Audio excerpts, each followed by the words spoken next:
Salut tout le monde, ici Cédric Bergeron. Bienvenue à un nouvel épisode du podcast Au Parloir. Si t'es un fan du podcast, tu veux supporter, il y a le www.patreon.com/auparloir. Site payant où tu as accès aux épisodes 6 semaines d'avance. Il y a l'option à 5 $ où tu as accès à tous les épisodes. Et il y a l'option à 20 $. Les prix sont en US. C'est un site américain, désolé. Et donc, tu deviens à 20 $ producteur Patreon. Donc, tu as ton nom au générique de fin du podcast. La chaîne YouTube, si tu n'es pas abonné, abonne-toi. Si tu as aimé l'épisode, laisse un petit like, un petit commentaire, partage-le sur tes réseaux. Pour moi, ça fait vraiment une grosse différence.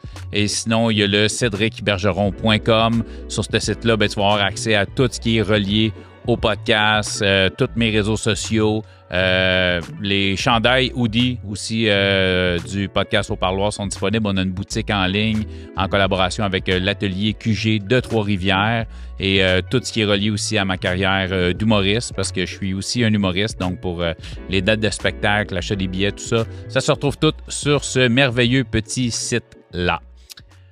Aujourd'hui, on a reçu un gros guest, Jonathan Clar. Si tu googles son nom, tu vas comprendre pourquoi je dis que c'est un gros guest. Qui a tellement un message puissant par rapport à ce qu'il a vécu. Vous allez voir qu'on ne tombe pas tant dans justement tout le parcours criminel, puis en même temps, c'est pas ça le podcast. Peut-être qu'il y en a qui l'écoutent pour avoir les histoires puis tout ça, mais en même temps, moi, c'est la réinsertion, la réhabilitation, puis l'image projetée, puis les messages, le message envoyé aux jeunes, le message envoyé à la société, justement. Puis s'il y a un podcast où il y a beaucoup de messages qui sont envoyés par quelqu'un qui a été condamné à 14 ans, puis qui a un background bien avant ça, ça commence jeune, chef de gang de rue et tout ça, violence, mais le message de ce qui ressort de ce podcast-là est vraiment important, sincèrement.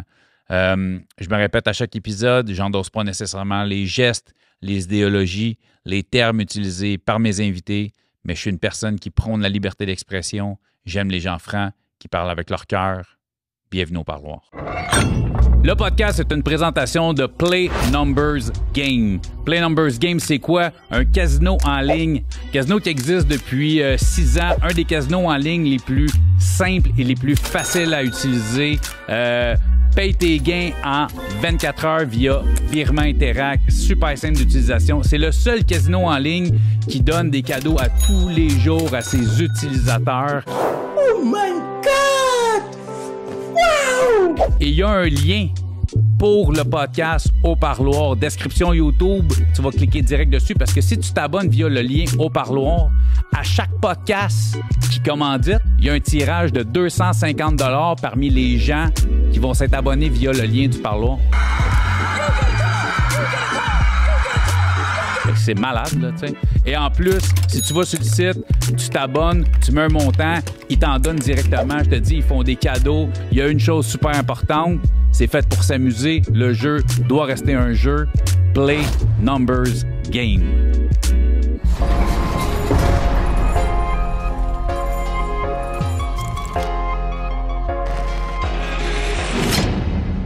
Joe, yes. Merci d'être là.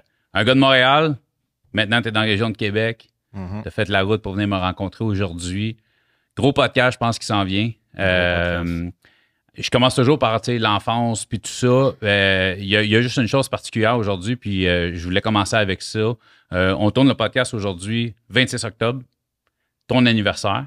Yes. Fait que premièrement, joyeux anniversaire. Merci, merci. La raison, il y a une raison particulière pour laquelle on le fait la journée de ton anniversaire, puis tu m'as expliqué, puis je trouvais ça intéressant qu'on commence. Que t'expliques, avant qu'on rentre dans tout ton parcours, qu'on rentre pourquoi est-ce que tu voulais faire ça aujourd'hui, la journée de ton anniversaire?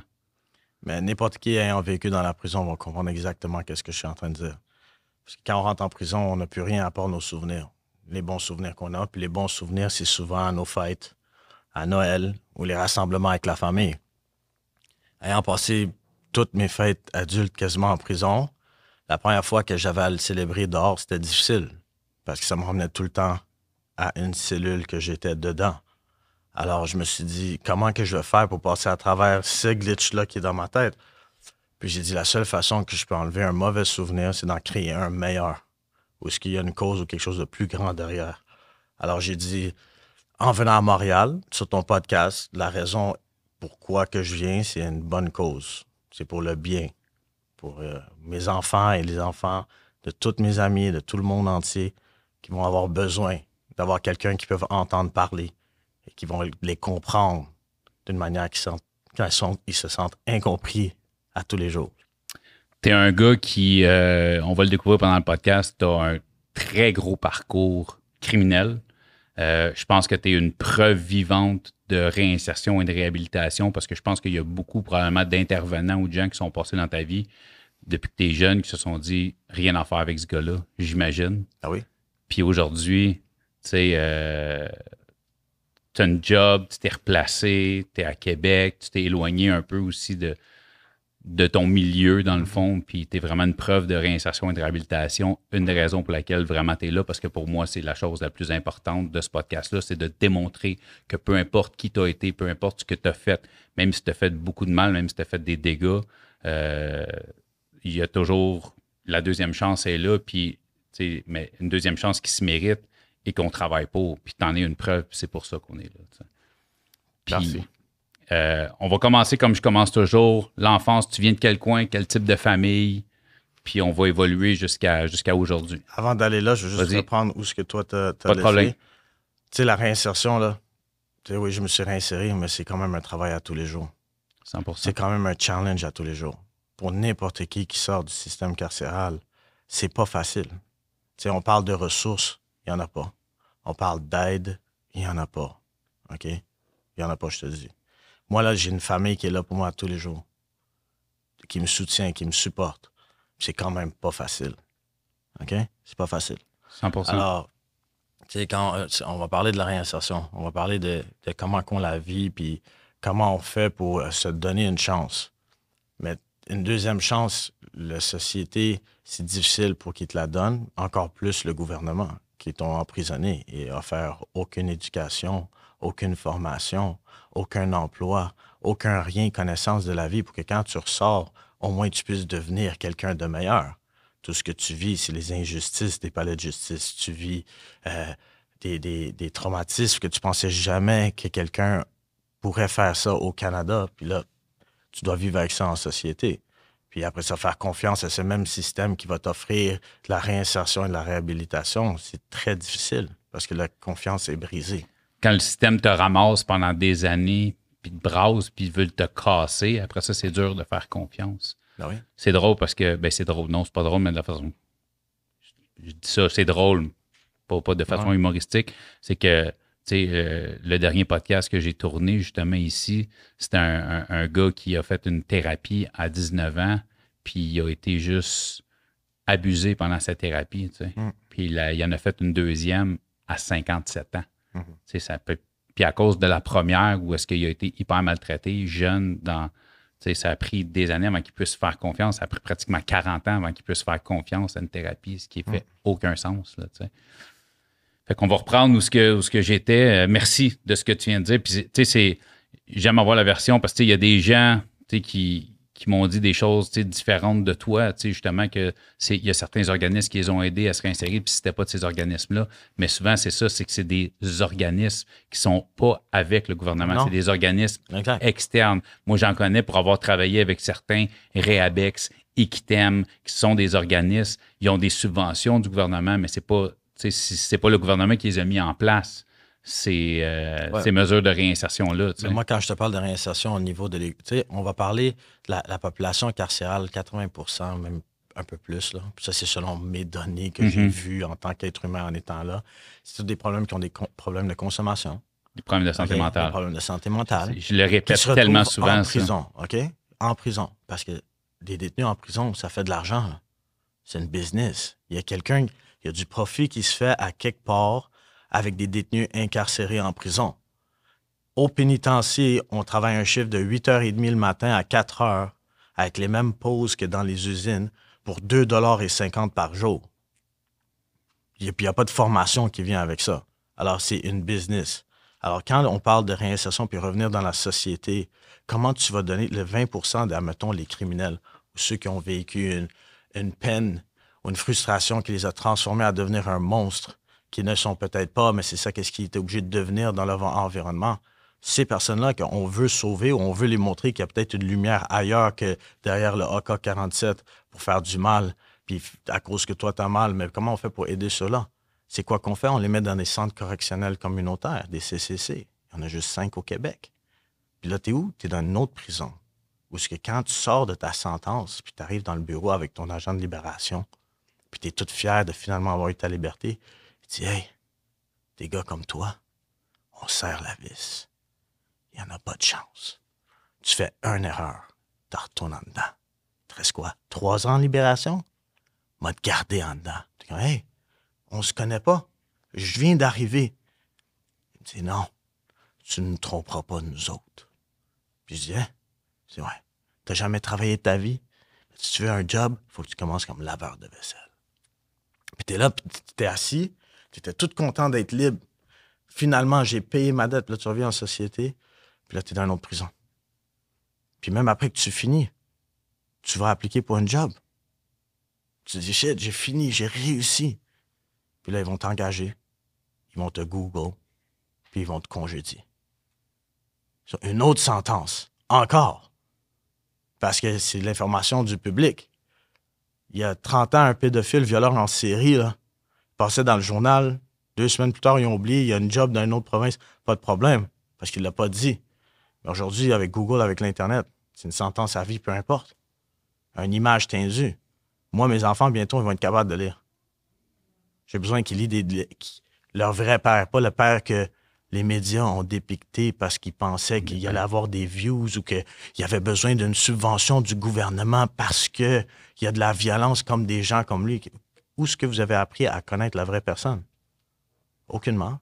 C'est ce qui est, tu vois, c'est ce qui est important, moi, je pense, de mon podcast, de ce projet-là que j'ai, parce que premièrement, il n'y a pas de limite de temps. Tu sais, en tant que tel, c'est on va parler pendant 1h30, 2 heures, je ne sais pas combien de temps qu'on va parler, mais tu sais, puis il n'y a pas de coupure, il y a pas, je te ferai pas dire une phrase que tu n'as pas dit, tu sais, avec du montage. Il y a ça. Puis, tu sais, sincèrement, je peux te le dire, puis je trouve ça important puis intéressant ce que tu dis, parce que moi, dans la dernière année, il y a énormément d'intervenants, de gardiens de prison, de gens qui travaillent en maison de transition qui me disent « Hey, écoutez ton podcast, ça me fait réaliser ma clientèle. Des fois, on s'arrête au dossier, on s'arrête au titre de journaux, on s'arrête. Là, des fois, on ne connaît pas le background, on ne sait pas d'où cette personne-là vient. Fait que je pense que ce projet-là ouvre un peu les œillères de certaines personnes du milieu. Malheureusement, écoute, puis ça, je le répète souvent, il y a des bons plombiers, il y a des bons policiers, il y a des bons agents de service correctionnel, mais il y a des mauvais plombiers, il y a des mauvais policiers, puis il y a des mauvais agents de service correctionnel. Fait que, tu sais, pour avoir plein de personnes qui sont passées, puis il y a des gens qui m'ont dit « La prison m'a sauvé la vie. Si c'était pas de cet intervenant-là, aujourd'hui, je serais mort. Mais il y en a plein qui m'ont dit des trucs comme « Je m'en serais bien mieux sorti si j'avais pas eu cette personne-là dans ma vie qui était supposée être là pour m'aider, puis finalement, m'a juste démoli. » Ce qui est triste, c'est que moi, je peux te le dire, j'en ai vu des intervenants. J'en ai fait des programmes. J'ai écouté des histoires parce que chaque fois que quelqu'un revenait en prison, parce que moi, j'étais là, je sortais pas. Chaque fois qu'il revenait, je dis, qu'est-ce qui est arrivé? Comment ça, t'es revenu? T'étais dehors. Ils ont interprété quelque chose, puis vu qu'ils ont le pouvoir de me remettre en prison sans aucune nouvelle accusation, ils l'ont fait. C'est arrivé trop de fois. Puis moi, j'en ai vu des intervenantes qui m'ont vraiment aidé. Cathy Melissa Nadeau, c'est elle forever. Okay. Content que tu peux Ben oui, je vais lui dire.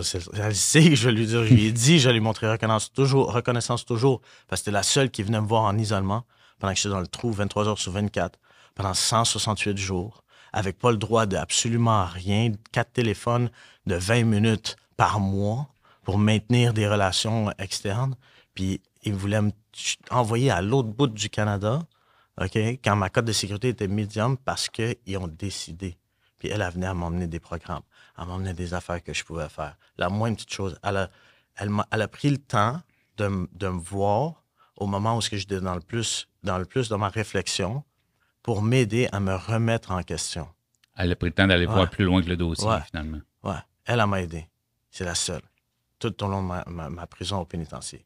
Puis en société, Julie Lefrançois, c'est la seule agente de libération conditionnelle qui m'a donné une chance. Puis je l'ai pris la chance. Puis je l'ai saisi, puis je l'ai pas déçu, là. J'ai éprouvé tous ses collègues, tout le monde qui disait... Parce que, tu sais, les bons, là, malheureusement, sont en infériorité numérique. OK? Par tous les pas bons alentours. Puis c'est difficile quand tu travailles dans un environnement où tu dois rentrer au travail à tous les jours. Tu sais que tu as des bonnes intentions. Tu veux aider. Mais si tu fais ça, tu vas paraître comme l'opposé de tous tes autres collègues qui vont peut-être faire ta vie difficile au travail. Alors, tu penses à ta vie avant de penser à la vie qui est devant toi. C'est difficile. C'est très déchirant pour quelqu'un qui veut vraiment aider.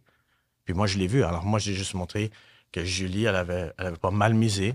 J'ai fait toute ma libération conditionnelle comme il faut, transparent, heureux. J'ai eu mes enfants, j'étais bien, elle comprenait. Elle m'a jamais menacé d'envoyer en prison. Elle m'a écouté. Si elle avait des questions, elle me le posait. J'avais du respect pour elle. Comme que j'avais du respect pour les gars qui étaient là pour moi. Parce que je voyais qu'elle était vraiment là pour moi, comme Cathy. Ben, je suis content au moins que tu reconnaisses quand même, malgré le discours que tu avais un peu au début, mais oui, il y a des gens, malheureusement, qui nous mettent beaucoup de bâtons dans les roues, mais je trouve ça important de souligner les personnes certain, mais qui le font et qui le font bien. Malheureusement, comme tu dis, le chiffre est inégal. J'en suis conscient aussi, mais c'est important de souligner les personnes qui le font comme il faut. Ouais, pour moi, c'est important parce que quand je viens parler ici, là, pour qui je viens parler pour de vrai? Je viens parler pour les parents, OK? Parce que moi, je pense à mes parents. Quand ils sont venus ici, puis ils avaient besoin de l'aide pour gérer leur Jonathan, qui avait 13-14 ans, là, puis ils ne savaient pas où appeler. Qui appeler?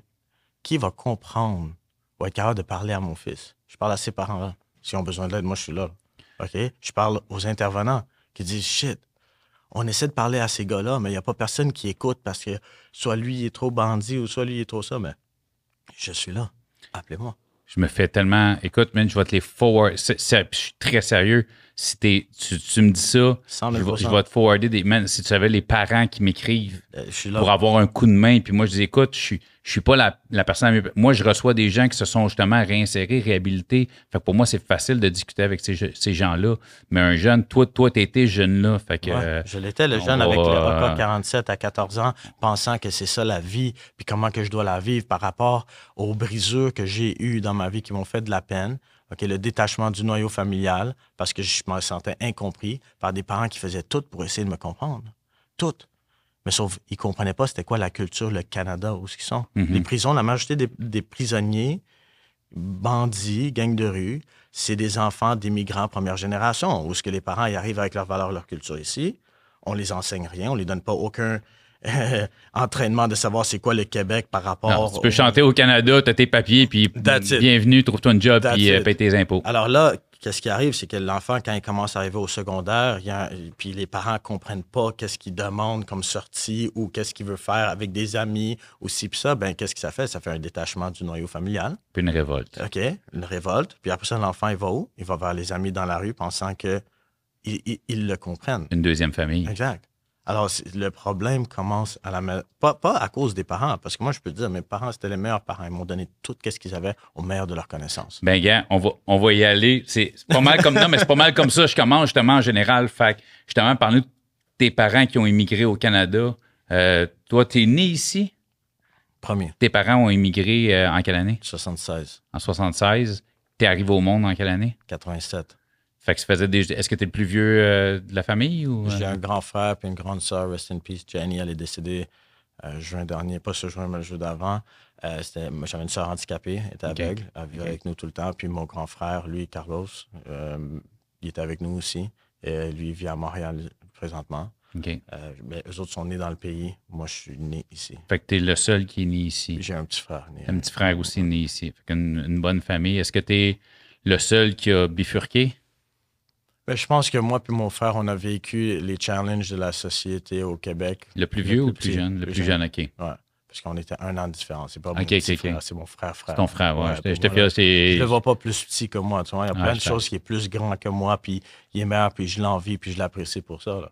Mais dans le temps, quand on était 13 ans ou 14 ans, puis tu commences à aller dans la rue, le 13 ans ou 12 ans, lui, il pouvait pas y aller. Alors, c'était comme le petit frère. Mais aujourd'hui, c'est mon égal. Ouais, moi et mon frère, on a connu le parcours de c'est quoi, tu sais, voir la vie et apprécier les bonnes choses à travers les peines et souffrances qu'on a vécues. On choisit chacun de de le communiquer et de le vivre d'une différente manière. Je pense que lui, il est très bien où ce qu'il est dans sa vie aujourd'hui. Je suis fier de lui. Je l'aime avec tout mon cœur. Puis en même temps, tu sais, moi, ma façon de guérir de ça, c'est d'essayer d'aider les autres avec ça. Puis faire quelque chose de C'est bien. un peu la raison pour laquelle tu es ici aujourd'hui. Tes parents, c'est de quelle origine à la base que vous Mon venez? père est né au Liban, ma mère est née en Syrie. OK. Mais les grands-parents, grands-grands-parents, ils sont tous nés en Turquie. OK. Parfait. Ton primaire, ça se passe comment? Parfait, man, comme Parfait. tous les enfants. Pas de trouble, Pas de pas trouble. trop turbulent, juste comme tu fais tes trucs. Non, puis, j'étais une personne super gênée. J'étais gêné. J'avais de la misère à demander du ketchup au McDonald's. OK. Mon petit frère y allait. OK. Ouais, puis j'étais très observateur, mais j'étais très à l'aise avec mes parents. Mes parents étaient... Quand je regarde mes films de quand j'étais petit, là, puis je me regarde moi-même, avec l'expérience que j'ai, en ayant des enfants aujourd'hui, Mhm. je suis capable de le voir d'un différent œil. Puis, ouais, j'avais une vraiment proche relation avec ma mère et mon père. J'étais vraiment... Tu sais, c'était mes meilleurs amis. Jusqu'à aujourd'hui, c'est mes meilleurs amis, là. Tu sais, jusqu'à aujourd'hui, ils sont toujours là pour moi, no matter what. Ils s'inquiètent toujours un peu trop, mais ils ont raison de le faire. Ben, c'est juste à dire. Je pense que tu leur as donné quand même pas mal de raisons, je pense. Ouais. Si on fait juste te googler, je pense qu'ils ont assez de motifs d'être encore stressés, mais je pense que tu es vraiment sur une belle voie quand même en ce moment. Fait que j'imagine que. J'essaie, c'est un travail à tous les jours. Tu me parles de 12, 13, 14, c'est là que ça commence. Mais une fois que tu commences à aller au secondaire, tu sais, là, tu commences à grandir, tu commences à voir des plus grands. Tu commences à vouloir quelque chose d'autre. C'est normal. Puis, tu sais, moi, mon père, là, de l'enseignement de vie, il m'a dit, regarde, quand tu aimes quelqu'un, tu sais, tu l'aimes, tu lui montres qui que t'es. Tu sais. Puis si la personne, c'est une vraie, mais elle va t'aimer back. Puis elle va te montrer qui qu'elle est. C'est ça le conseil. Parfait comme conseil. Mais il y a plein d'affaires qu'il faut que tu filtres avant d'aimer quelqu'un. Il faut savoir aimer, comment aimer, à quel point aimer, de quelle façon. Qui surtout. Exact. Exact. Alors, tu sais, mais en même temps, tu sais, c'était toujours l'amour. La maison avait toujours de l'amour. Jusqu'à aujourd'hui, c'est que du love à la maison. Que du love. Alors, pour moi, c'était une bonne relation avec mes parents. Arrivé au secondaire, tu sais, j'avais pas de problème à l'école, en apprentissage. J'apprenais toujours vite. J'étais dans le programme Enrichi, une PEI, là, ce qui donnait des cours avancés. J'avais pas de problème avec ça, mais je trouvais que c'était trop de travail pour qu'est-ce qui était mon ambition. C'était d'être cool, me faire accepter. Il y avait une fille que je trouvais vraiment hot depuis le primaire. Puis pour moi, c'était comme... Je savais pas comment j'allais être capable de l'avoir dans ma vie un jour, mais j'allais faire qu'est-ce qu'il fallait que je fasse. Pour l'avoir. Pour l'avoir. Puis là, je suis arrivé au secondaire, puis c'est comme ça que j'ai dit à ma mère, hey, ça me prend des souliers Air Force One, puis du Nike. Pour swagger, pour séduire la fille. J'ai dit ça à ma mère, ouais. Fait que ça te prend le swagger pour là, tu fais, OK, là, il y a une fille, c'est important. Fait que là, faut que j'update ma game, là, tu sais. Faut avoir de la visibilité. C'est comme du marketing. C'est quoi tu vends, c'est qui que tu es. Puis si la personne ne te connaît pas, comment tu fais pour te faire voir? Il faut que tu fasses quelque chose, capturer l'attention de la personne. Alors moi, c'est comme ça que je vais coacher mon fils. Je vais dire, regarde, c'est pas le swag que tu portes, c'est comment tu le portes. Puis après ça, c'est comment tu approches la personne. Parce que tu veux pas vendre ton image, tu veux vendre qui tu es. Alors, en approchant la personne puis en faisant des petits gestes, tu vas être capable de vraiment aller toucher la personne d'une manière que les autres ne le font pas. Ah, OK, comment je peux faire ça, papa? Mais OK, qu'est-ce qu'elle aime, la fille? Hey, c'est quoi sa couleur préférée? Puis là, tu y vas étape par étape. Tu le coaches à travers pour comprendre qu'il y a une façon d'approche autre que tu dois te déguiser. Parce que c'est un déguisement. Moi, quand je regarde qu'est-ce que je portais, je dis, c'est un bon déguisement d'Halloween, ça. Je vais voir, ça pourrait être un, mais... Puis comme quand tu t'habilles d'une certaine manière parce que tu travailles sur un déguisement aussi. C'est juste comment tu t'habilles à la maison qui est vraiment ta vraie tenue vestimentaire que tu es à l'aise avec. Si le reste, c'est un costume. Puis quand tu approches tes parents, parce que ça te prend des Air Force, puis ça te prend du Nike, puis ça te prend une casquette de même, je sais pas, tes parents, côté financier, s'en sortent quand même bien ou c'est... Mes parents, ils m'ont toujours donné l'impression, mais puis j'ai jamais senti qu'on manquait jamais de rien à la maison. Jamais. On avait tout le temps plein de bouffe. Ma mère elle cuisinait des plats, puis on en avait, puis on manquait pas de nourriture.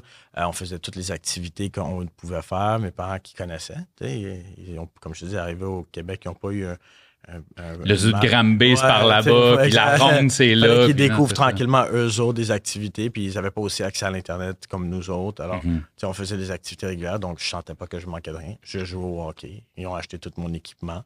Quand je voulais des nouveaux patins, tout le monde contribuait à Noël aussi, ça. Puis, j'avais des bons patins, je ne pouvais pas me plaindre. Alors, juste au secondaire, quand ça commence à être une tenue vestimentaire à prix élevé, ma mère me dit, on peut pas acheter ça. Là. Qui n'est pas nécessairement, puis qui n'est pas une nécessité. Je comprends que des patins pour jouer au hockey, si tu veux jouer au hockey, puis ça te met, le sport est c'est quelque chose qui souvent aide à tenir loin de la rue. Là, beaucoup de sportifs qui s'en sont sortis grâce au sport, justement. Puis, fait que j'imagine que tu le veux pareil, puis tu trouves le moyen d'avoir ce que tu veux. Mais au moment que ma mère elle me dit, je peux pas me le permettre dans notre budget, je dis, comment ça? Ben, il dit, parce qu'on a un budget, puis il faut le respecter, parce que, on fait pas beaucoup d'argent. Il y a un aspect aussi qu'il faut expliquer aux enfants. On dit, on parle pas aux enfants à propos de l'argent, ça va les stresser. Non, c'est pas vrai. Faut qu'ils comprennent c'est quoi. Parce que c'est de l'argent, ça n'a pas de vraie valeur. La valeur de l'argent, c'est l'effort et l'énergie que tu as mis pour l'avoir et qu'est-ce que tu as choisi de faire avec. C'est ça qui donne la valeur à cet argent-là. Si tu regardes la valeur, le 100 ça, c'est une valeur? Non, parce qu'à chaque année, la dépréciation se fait sur ton argent. Ça perd sa valeur. Alors, il faut savoir comment utiliser l'outil de travail qui a été mis à nous, sur la Terre, l'utiliser de la bonne manière pour, quand tu échanges ton temps et ton énergie pour cet argent-là, mais cet argent-là sert à quelque chose qui va te redonner, tu n'auras jamais du temps, mais de l'énergie et des souvenirs. Parce que, comme en prison ou sur ton lit de mort, la seule chose qui te reste, c'est tes souvenirs. Rien d'autre vaut rien pour toi. Puis la seule chose qui est importante, c'est les personnes qui sont autour de toi quand tu t'apprêtes à mourir ou qui sont autour de toi quand tu es dans ta cellule, tu n'as plus personne. Tu réalises, il n'y en a pas beaucoup. Pourquoi? Parce que tu n'as pas investi dans tes relations. Tu as investi dans les transactions. 1 million dans un compte de banque en format de 4 murs, ça donne pas grand-chose. Tu manges la même canne de ton big. Tes premiers contacts avec le crime, ça ressemble à quoi? Puis, mon but, c'est pas de rentrer dans les détails de ce que tu as fait. C'est juste pour comprendre le cheminement, l'échelle qui t'a mené à des grosses sentences comme tu as eu. Comment je peux dire ça? Arrivé au secondaire, tu croises du monde. Tu vas voir toutes sortes de différentes personnes. Okay? Là, je vais parler comme si je parlais à mes enfants. Okay? Pas de stress. Parce qu'il y en a des kids qui nous écoutent, des ados qui nous écoutent. Fait que c'est bon que... Les ados peuvent m'appeler. Si maman, papa, ils te comprennent pas, là, avant que tu penses qu'il n'y a pas d'autre option que... Appelle-moi. On mettra tes réseaux sociaux. Je ne donnerai pas ton numéro de téléphone. Ça me dérange. Non, moi, ça me dérange pas. Parce que si je peux sauver une vie, c'est la meilleure récompense que je pourrais avoir de Dieu et de ma famille. Mais ce que je veux dire, c'est qu'on mettra tes réseaux. Si toi, tu décides de donner ton numéro à quelqu'un, moi, je ne veux pas être responsable de donner ton numéro à quelqu'un, mais tes réseaux, après ça, ça sera à ta discrétion de toi de laisser les gens communiquer avec toi de la façon que tu le veux. Mais ça, on en reparlera de toute façon. Yeah. Le premier contact, c'est au moment où j'avais besoin de faire de l'argent. Puis là, tu regardes comment on peut faire de l'argent. Tu regardes les options. Puis, tu sais, quand tu commences, mettons, dans le temps, le weed était illégal. Alors, tu fumes du weed. Tu sais que ça vaut de l'argent. Tu vends du weed. Tu veux savoir comment tu peux vendre du weed. Puis quand tu sais compter, tu sais peser, puis tu sais faire une transaction et maintenir une relation, ben tu vas faire de l'argent. Comme dans n'importe quel business. Il faut que tu saches compter, il faut que tu saches ton inventaire, ton coûtant, puis après ça, tu gères tes finances. Alors, à 14 ans, à 15 ans, quand tu vois que tu es capable d'avoir des sous sans demander à maman et papa, tu dis, OK, ça va bien, c'est cool, j'ai de la reconnaissance. Tu tiens à devenir un homme en plus. Ouais, j'ai pas besoin de vous. À 15 ans, j'ai vraiment dit ça à mes parents. J'ai dit, moi, j'ai pas besoin de vous, je vis tout seul. Même si j'étais dans un appartement avec 6 différents gars qui dormaient sur des sofas et tout, pour moi, j'étais plus libre qu'à la maison. Mais c'est à ce moment-là, là, j'ai des problèmes, des problèmes de santé mentale là, pour croire ça. Là. Sauf qu'il n'y a pas personne qui va m'aider, me raisonner, me faire comprendre, hey, babe, qu'est-ce que tu fais? Fait que tu as quitté la maison vraiment tôt. Là. Ouais, j'ai quitté. J'ai quitté, puis je voulais pas. Puis mes parents, à chaque jour, ils dormaient pas parce qu'ils savaient pas où était leur enfant. Puis moi, il n'y avait pas de téléphone intelligent où est-ce que tu vas suivre quelqu'un. Là. Tu ne vas pas faire ça. Là. Alors, j'ai fait mes parents vivre tellement de stress, de peine et de misère. C'est pour ça que je suis aussi ici pour aider les parents à ne pas vivre ce que j'ai fait vivre à mes parents. Parce que ça vaut pas la peine. Puis c'est toute une question d'être mélangé. Tu sais, quand tu es mélangé dans la rue, là, quand tu es mélangé dans ta tête, puis tu te sens incompris chez vous, hein, tu vas aller chercher des réponses n'importe où. Tu sais, il y a du monde, là, qui cherche des réponses n'importe où. Il faut juste trouver les bonnes réponses pour les donner. Quelque chose de crédible, quelque chose de vrai. Puis moi, quand je vous parle pas de quelque chose que j'ai lu dans un livre. Je vous parle à travers mes peines et mes souffrances et mes échecs. Tu sais, avant vécu à toi. Exact. Avant de histoire à toi. réussir à devenir quelque chose, tu échoues 1 million de fois. 1 million de fois, puis il faut que tu te relèves, puis tu continues. Ça fait mal. Puis on dit ça qui ne te brise pas, te rend juste plus fort. Mais il y a certaines brisures qui apparaissent seulement plus tard. Puis que tu dois dealer avec. Puis après ça, tu dis shit.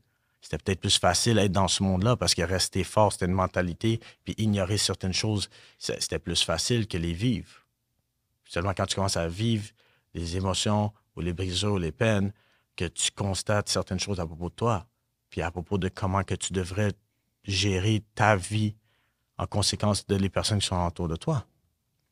Alors, tu sais, si on avait quelqu'un, on avait un moyen de se parler, puis de s'écouter, puis de se comprendre avant que ça se rende à une accumulation interne qui se transforme en colère et rage et qui se transforme en bain de sang sur les rues ou des suicides ou des tireurs qui rentrent dans des mosquées pour tirer du monde. Là. Hey, c'est un problème de santé mentale. Il a été endoctriné par qu'est-ce qu'on lui a donné dans les médias parce que ce gars-là, le Bissonnette, là, pour se rendre jusqu'à là, il y a quelqu'un qui ne l'a pas écouté, qui ne l'a pas compris. Là. Fait une vie, enlever des vies à des innocents, tout. Pourquoi? Ça fait quoi? Les headlines? Je pense qu'il y a-tu quelque chose qui a changé? Y a-tu un organisme, quelqu'un qui a été créé de tout ça pour empêcher? Non, il n'y a rien, absolument rien. Juste un autre détenu, un autre chiffre, un autre numéro SED. Première lien avec le système, justement. Ça se fait quand? Ça se fait à quel âge? Ben, c'est ça. Alors, pour un enfant, si tu veux empêcher qu'une société devienne des criminels, si tu dois adresser au problème, au noyau, À la source. à la source. Tu sais, un parent qui dit « Hey, c'est pas de ma faute. » C'est pas vrai. Moi, tout ce qui arrive avec mes enfants, c'est de ma faute. Chaque heure que je passe pas avec mes enfants, c'est de ma faute. C'est moi qui choisis de passer cette heure-là, soit au travail, soit avec des amis ou soit ailleurs. Dans un podcast. Ça, c'est pour redonner. Ça, je me sens pas comme si Non, mal d'être ici. Non, puis t'as envoyé un message à tes enfants Tout de suite. juste tout de suite Tout en de suite. arrivant. Je suis là, je suis arrivé, on fait ça. C'est un peu, en même temps, tu veux qu'il soit fier de toi, j'imagine. Mais je veux qu'il soit avec moi. Je veux pas qu'il aille à vivre qu'est-ce que j'ai vécu. Dans la vie, le plus beau cadeau que tu peux faire à quelqu'un, là, c'est pas y acheter une maison et y donner de l'argent, mais c'est lui donner tes connaissances, tes vraies connaissances. Parce qu'avec les connaissances, tu peux reproduire l'argent 1 million de fois, puis tu peux éviter des peines et des brisures 1 million de fois. Alors, étant parent, moi, puis Stéphanie, qu'on a vécu 2 affaires différentes, mais ensemble, des traumatismes up and down, c'est à nous de passer à travers notre souffrance, nos connaissances à nos enfants pour qu'ils n'aient jamais à vivre ça. Puis non seulement à nos enfants, à tous les enfants dans ce monde. Parce qu'aucun enfant est né méchant. 100%. Aucun enfant est né méchant. C'est son environnement et les choses qu'il a vécues qui le fait devenir qu'est-ce qu'on porterait de lui après dans les journaux. Point. Alors, quand ça vient aux enfants, moi, je me sens responsable de toutes les heures que je passe pas avec eux. Puis chaque heure que je passe avec eux, mais c'est de les enseigner mes valeurs de vie. Parce que je trouve qu'ils sont bonnes. Ils m'ont aidé à survivre à travers 14 ans de prison. OK? Où est-ce que tout le monde cherche une raison de pourquoi? Que ce soit ton coloc de cellule ou que ce soit l'administration qui essaie de t'enfermer dans une prison encore plus. OK? Les valeurs sont bonnes. Ça, c'est ma job. Alors, on va au root of the problem. Quand ma mère savait plus quoi faire, puis Madame Avon qui se promenait, là, elle a dit « Hey, tu sais, ici, au Québec, tu peux appeler la DPJ, puis ils vont venir, puis ils vont faire peur à ton kid. » Ma mère avait aucune idée c'était quoi DPJ. Elle ne sait pas. Les autres, ils pensent peut-être des gars comme moi qui vont venir puis faire peur aux petits. Mais quand elle a appelé, puis la DPJ est venue chez moi, j'ai regardé mes parents comme « C'est pas la DPJ, c'est la police. » C'est ça qu'ils font. Hein? Ils envoient la police chez toi. Ils viennent arrêter ton enfant ils le mettent en menottes, puis ils le mettent dans une voiture de police pour l'emmener au centre jeunesse. C'est quoi tu viens de faire? Tu viens de préparer le kid à avoir des menottes sur ses mains. Juste parce que maman et papa ne savaient pas comment gérer le kid. Pour l'enfant, qu'est-ce qu'il vit, lui? Un gars qui a toujours eu de l'amour de ses parents, ses parents ont toujours tout fait pour lui. Puis là, la police rentre dans la maison pour me prendre. J'ai pas commis de délit, rien. Ils m'ont mis dans une cellule tout seul. Ils ont barré la porte. Chez moi, ma porte était jamais barrée, là. Mes parents m'ont jamais... Alors, qu'est-ce que ça fait? Un détachement du noyau familial. Sentiment de trahison. Peine intense. Qui te fait dire, tu sais quoi? Je ne veux plus jamais vivre ce sentiment-là. La rage qui est... Je ne veux plus jamais vivre ça. Alors, tu sais quoi? Je ne veux plus jamais rentrer à la maison. Puis quand la première chance que j'ai, je crisse mon camp, puis je m'en vais où? Dans la rue. Parce qu'au moins, je sais, dans la rue, je peux peut-être me débrouiller, faire de l'argent, puis j'ai des amis qui sont là pour moi. Puis eux autres, ils n'appelleront pas la police pour aller m'enfermer. Exact. C'est ça que ça fait. C'est à quel âge que c'est arrivé, ça? 15 ans, 16 ans. 15 ans, 16 ans. Ça, pour moi, je suis un gars intense. Tu sais, je suis un gars... Je m'attends beaucoup de moi-même. Alors, quand je fais un échec, je m'en veux à moi-même, puis je me parle à moi-même. C'est pour ça que je suis exigeant aussi les gens autour de moi, mais surtout à cause je suis exigeant envers moi-même. OK? Alors, n'importe quelle erreur, peu importe comment je tombe, je suis capable de tomber. Je me relève tout le temps. À un moment donné, là, tu sais, il faut que tu saches de te relever puis aller dans la bonne direction. Si tu la vois pas, tu le sais pas. Alors, tu continues dans la même direction. Moi, là, à 14 ans, 15 ans, là, tu m'aurais dit, hey, avant d'aller dans la rue, là, savais-tu que tu pourrais vendre des voitures, être vendeur parce que tu es bon vendeur. Tu pourrais vendre des voitures, OK? Puis vendre un char peut te donner autant de profit que vendre un once de cocaïne. OK? Tu n'en vendras peut-être pas autant, mais tu vas en vendre.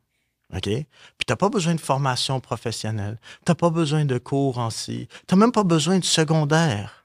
Tu n'as pas besoin d'avoir un gars de nez culotte pour vendre un char. Tu vas être à l'air climatisé, tu vas jaser avec des gens, tu vas avoir ta reconnaissance, tu vas faire de l'argent, puis il y a plein de perks qui viennent avec. Puis tu vas bien dormir. Tu vas bien dormir. Moi, je dors bien. Aujourd'hui, je dors bien. Aujourd'hui, tu dors bien. Je dors bien. Limite parce que j'ai tellement fait de choses dans mon passé que j'ai... Il y a du PTSD qui ressort des fois. Exact, je sais jamais. Mais je dors mieux. Je dors mieux. Puis c'est ça la vie. Si on m'aurait dit ça quand j'étais plus jeune, ça aurait peut-être été quelque chose, j'aurais peut-être pensé à ça. Au lieu de se faire dire, tout n'arrivera jamais à rien, t'es trop turbulent. Moi, j'en ai des profs, moi, qui m'ont dit, je me suis retrouvé dans une classe quand j'avais 16 ans pour, tu devrais aller travailler dans un pet shop, pas mal la seule place où tu vas réussir dans la vie. Là, Justement, quand il y a plein de choses que j'ai faites après ça dans ma vie, j'ai eu envie d'aller revoir des profs faire, hey, je suis pas un criminel, puis je gagne mieux ma vie que toi aujourd'hui. Toi qui me disais que je ferais jamais rien dans la vie, tu sais. Yeah. Ça, c'est... quand tu es sorti à 16 ans après cette cassure-là avec le DPJ, là, j'imagine que c'est là que shift en première, gaz au fond, drop la clutch, puis on part, là. Let's go. Là, t'es rentré deep dans le game. Comme je te dis, j'étais curieux, j'étais courageux, j'avais pas peur. Moi, mon fils, j'ai dit, puis ma fille, puis ils savent très bien. OK. Je sais pas si t'es à 4 puis 5 ans. 4 puis 5 ans. Curieux. Syria Rose, Karim Clark. Karim Clark a sauvé ma vie, Syria Rose a changé ma vie. OK? C'est pour eux autres que je vis aujourd'hui. Alors, quand ça vient à guider mes enfants dans la bonne direction, là, OK?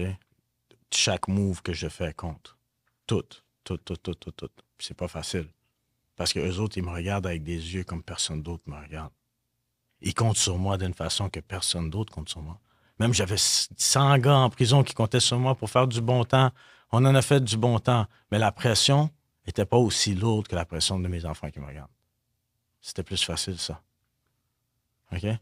Parce que ça, il y avait du acting dedans. Comme tout le monde savent très bien dans le game, il faut que tu fasses du acting. C'est un personnage. Un personnage. Mais il n'y a pas d'acting avec tes enfants, là. Ils voient qui que t'es à tous les matins, là. Ils se réveillent à tous les jours, à la même heure. Peu importe à quelle heure toi, tu t'es couché. T'es là, t'es un papa présent, tu sais de quoi je te parle. Je relate à 100%, mon gars.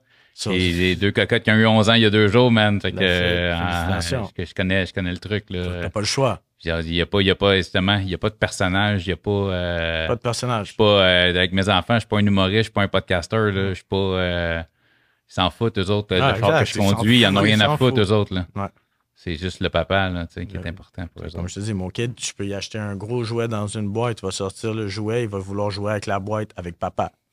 Pas le jouet. Tu sais, aujourd'hui, il est plus dans les jouets où il a grandi, mais au début, c'était juste ça. C'est ça qui est important. C'est le temps que tu passes avec tes kids, parce que chaque moment que tu n'es pas là, c'est quelqu'un d'autre qui est avec eux. C'est ça que c'est. C'est beau ce que tu dis, man. Sérieusement, je trouve ça intelligent. Parce que c'est pas que j'avais pas d'appréhension, mais tu sais, j'aime le discours que tu as. Mais c'est vrai, parce que comme je te dis, moi, je te parle de ma peine et ma misère. Je suis venu parler de ça. Je suis pas venu ici pour parler mes exploits, puis ci, puis ça, j'ai fait. Non, ça, je laisserais d'autres gens les compter c'est pas le but du podcast. Moi, tu sais, pourquoi je te demande, tu sais, ton évolution, c'est juste que justement, je veux que les jeunes comprennent l'évolution qu'on peut avoir, puis à quel point on peut aller loin là-dedans. Pour que tu te retrouves avec une sentence de 14 ans, c'est parce que t'as monté les échelons, puis t'as laissé ça grossir, t'as laissé probablement le personnage prendre le dessus 1000 fois plus gros que ce que toi t'étais, tu sais. Mais ma mère, elle lit pas aucun de mes articles. Parce qu'une fois, elle a regardé un article, elle a dit, c'est pas mon garçon, ça. C'est pas mon garçon. Puis elle a raison. Même si j'ai fait tout ce que j'ai fait, c'est quand même pas ça son garçon. Comment ils l'ont décrit, puis comment ils disent de qu'est-ce qui est. Ma mère était juste contente. Elle m'a dit, la seule chose que j'étais contente, c'est qu'au moins, t'étais pas une victime, puis t'étais pas mal en prison. Tu te gérais toi-même. Mais en même temps, tout le reste, c'est pas toi. C'est pas le garçon que j'ai élevé.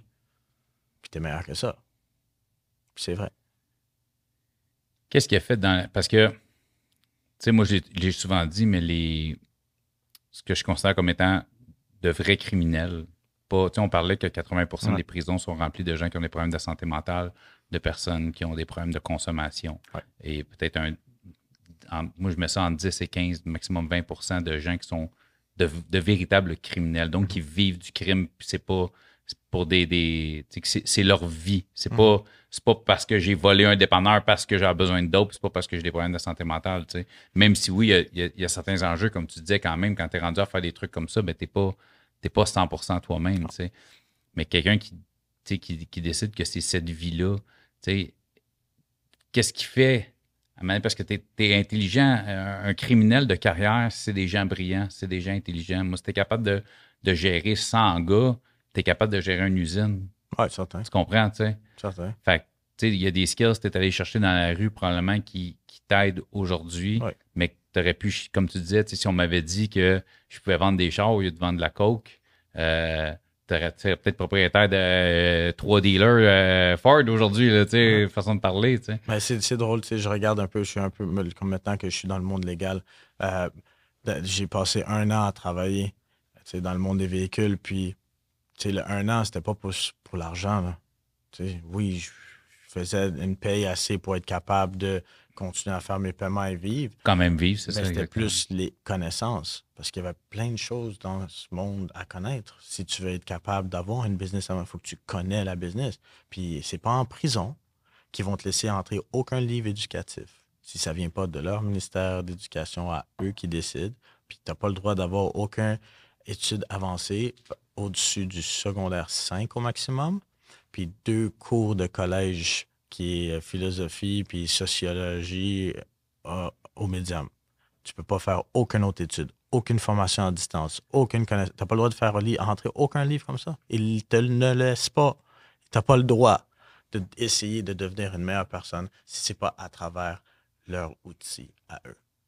Ça, c'est une chose que j'ignore. Plus ta cote est haute, moins tu as accès Ouais. à de l'éducation. Ben oui, parce qu'ils veulent te considérer. Moi, j'étais au maximum à Donnacona. Alors, qu'est-ce qu'ils veulent? Ils veulent te confiner, puis leur but, c'est quoi? C'est juste de te compter. Là. Ils veulent juste te compter à tous les jours. Personne ne s'est évadé, personne n'est mort. J'ai fait un bon chiffre. Ça, c'est la job du gardien. Il y en a qui sont là pour faire chier, il y en a d'autres qui sont là pour aider. Ceux qui sont là pour aider son infériorité numérique, alors pour avoir un drap de plus quand il fait moins 40 dehors, là, tu comprends? Faut attendre le bon moment que le gardien soit tout seul parce que tu veux pas le faire paraître mal lui devant ses collègues qui vont venir nous enlever un drap de plus juste pour nous faire chier. Pas déjà qu'on est au maximum, on est enfermé la majorité du temps. Présentement, pendant le régime de COVID, les gardiens utilisent leur droit de dire « Ah, j'ai pogné la COVID, je peux pas rentrer au travail », qui fait en sorte le manque de personnel. Quand il y a du manque de personnel, on tombe en régime 22 heures sur 24. Alors, c'est du confinement sur du confinement, sans accès à rien pour être capable d'évoluer en tant qu'être humain. Alors, c'est normal quand vous regardez puis vous dites « Hey, c'est tout le temps les mêmes qui reviennent, mais vous avez bâti du système pour que quand ils sortent de là, ils ne voient pas d'autres options, puis il n'y a rien qui a été donné avec le temps gaspillé. » Moi, je regarde mes 14 années là, que j'étais en prison. Là. OK, je me dis « Wow! » J'aurais pu tellement faire de choses. J'aurais pu tellement m'enrichir à la place de juste lire. J'en ai lu plein de livres. Là. J'ai lu plein de livres, plein. Ça m'a aidé à beaucoup de choses. Parfait. Mais j'aurais pu faire plus que juste lire ces livres-là. Tous les gars, on aurait pu tous s'asseoir puis apprendre des affaires ensemble à la place d'être assis à la table. Je suis en train de calculer comment on va faire du bon temps. Là. Comment qu'on va être capable de dire « fuck you » de la même façon qu'ils nous disent « fuck you » à tous les jours quand ils ferment notre porte puis ils viennent fouiller dans notre cellule puis crisser nos photos à terre puis piler dessus puis rire de nous, puis, tu sais, comment? Tu n'as rien qu'à penser. Tout ce que tu as à faire dans ta journée, c'est de penser à quelle connerie tu peux faire. Quelle façon qu'on peut faire du bon temps? Parce que le but de nous mettre dans cet établissement-là, c'est pas de nous réhabiliter pour devenir des meilleures personnes, nous réinsérer en société. C'est pour nous faire vivre notre rage, l'accumulation de rage et d'incompréhension envers le système. Puis là, tu te dis, Calice, je tourne en rond ici. Je tourne en rond. Je ne peux pas faire rien de plus. Alors, vu qu'ils veulent écraser notre esprit, ils peuvent nous embarrer physiquement, mais ils ne peuvent pas embarrer nos esprits. Alors, nous autres, quand on est capable de faire le bon temps, on fait le bon temps. OK? On fait le bon temps. That's it. On n'a pas le choix. C'est notre seule façon de se sentir libéré de la prison psychologique qu'ils essayent de nous faire. Ils veulent pas, il n'y a pas d'aide. Cathy, c'est la seule qui était là. Ouais. Ça se peut qu'elle perde sa job parce que je suis en train de dire ça. Okay, je pense pas. Je pense que quelqu'un qui fait son bon travail, puis je veux dire, comme je te dis, tu es une preuve de réinsertion. Fait que je pense que elle a vu plus loin que le dossier, comme je te dis. Moi, je suis curieux de savoir parce que là, je me fie au titre de journaux. Ouais. Tu as été arrêté avec le terme chef de gang. C'était ça, là. Ouais. T'es mentionné, ton nom vient avec chef de gang. Comment tu passes d'un kid de 14, 15, 16 ans qui rentre dans le street puis dans ce game-là à chef de gang? Tu sais, à quel point, à un moment donné, tu te déconnais. Puis pendant cette période-là, y a-tu un moment où tu t'es dit, je suis allé trop loin, mais je peux plus lean back, ou tu étais juste sur une ligne, toi, c'était comme sky is the limit, je m'en vais en haut, genre? Il n'y a pas de lean back. Non, mais est-ce que tu y penses? Mais je sais que à un moment donné, tu arrives à un point où tu peux plus reculer, mais est-ce qu'en toi, il y avait j'aimerais ça pouvoir reculer, mais je suis rendu trop loin, je peux plus, ou tu étais juste, toi, tu étais je m'en vais en haut, là. Ouais, c'est pas de question d'aller en haut. Je voyais qui était en haut, je voyais qu'est-ce qu'il y en était, puis je disais. Ma place est là. Je suis meilleur que ça. Je peux faire mieux, tout le temps. Même quand je me regarde moi-même, je me re-regarde. Je dis, je peux faire mieux. Alors, c'est juste ma mentalité d'être. Puis quand je prends une décision, je ne remets pas en question la décision. Parce que déjà là, tu es en train d'échouer ta décision à la remettre en question. Une fois que tu as décidé, mais tu l'as décidé, exécute jusqu'au bout. Avec toutes tes connaissances, avec tout ton pouvoir, avec toute ta volonté, tout ton courage, comme dans n'importe quoi dans la vie. Tu sais, tu as décidé que tu voulais être podcasteur, tu voulais faire ça, mais ne remets-toi pas en question, là. Tu as décidé ça, mets toute ta volonté, toute ton énergie, tout ce que tu as là-dedans, puis tu vas réussir. Lâche pas. That's it. Je savais qu'il allait y avoir des obstacles sur le chemin. Je savais que ça n'allait pas être facile, mais je me dis, rien de beau dans la vie vient facilement anyways. Puis j'en ai vécu de la peine dans ma jeunesse, pensant que j'avais vécu la plus grosse peine de toutes ces affaires-là. Alors, je dis, je suis prêt à en avoir d'autres peines, passer à travers. C'est partir du monde que j'aime. Puis jamais voir du monde que j'aime. Avant que tu aies ta grosse sentence, est-ce que la prison, c'était quelque chose que tu avais en tête? Fait, ça va arriver, pas de problème, je vais faire ce que j'ai à faire, puis mais que je ressorte, je continue là où j'étais, puis that's it. Oui, parce que rendu là, tu sais, le degré de niveau de santé mentale commence à augmenter, puis tu penses que la prison doit faire partie de mon chemin. c'est impossible que tu étais un vrai gangster si tu n'as pas passé par la prison. Parce que peu importe comment tu es bandit dans la rue, puis c'est pour ça que je suis ici, juste sauver des vies. Hein. Il y a plein de gens. C'est pour ça que je te pose ces Il y a questions-là. plein de gens là aujourd'hui dans la vie, là. Puis c'est pourquoi il y a plus de snitch que jamais. Parce qu'il y a plus de monde qui font en semblant de quelque chose qui ne sont pas, jusqu'à temps les choses deviennent sérieuses, puis que tu es dans la salle d'interrogatoire, puis tu réalises que tu n'es pas fait pour ça. All right? So, le but, c'est de filtrer ces gens-là, ces jeunes-là là, qui commencent à penser à la délinquance. Là. Appelez-moi, je vais vous dire c'est quoi les conséquences de si jamais.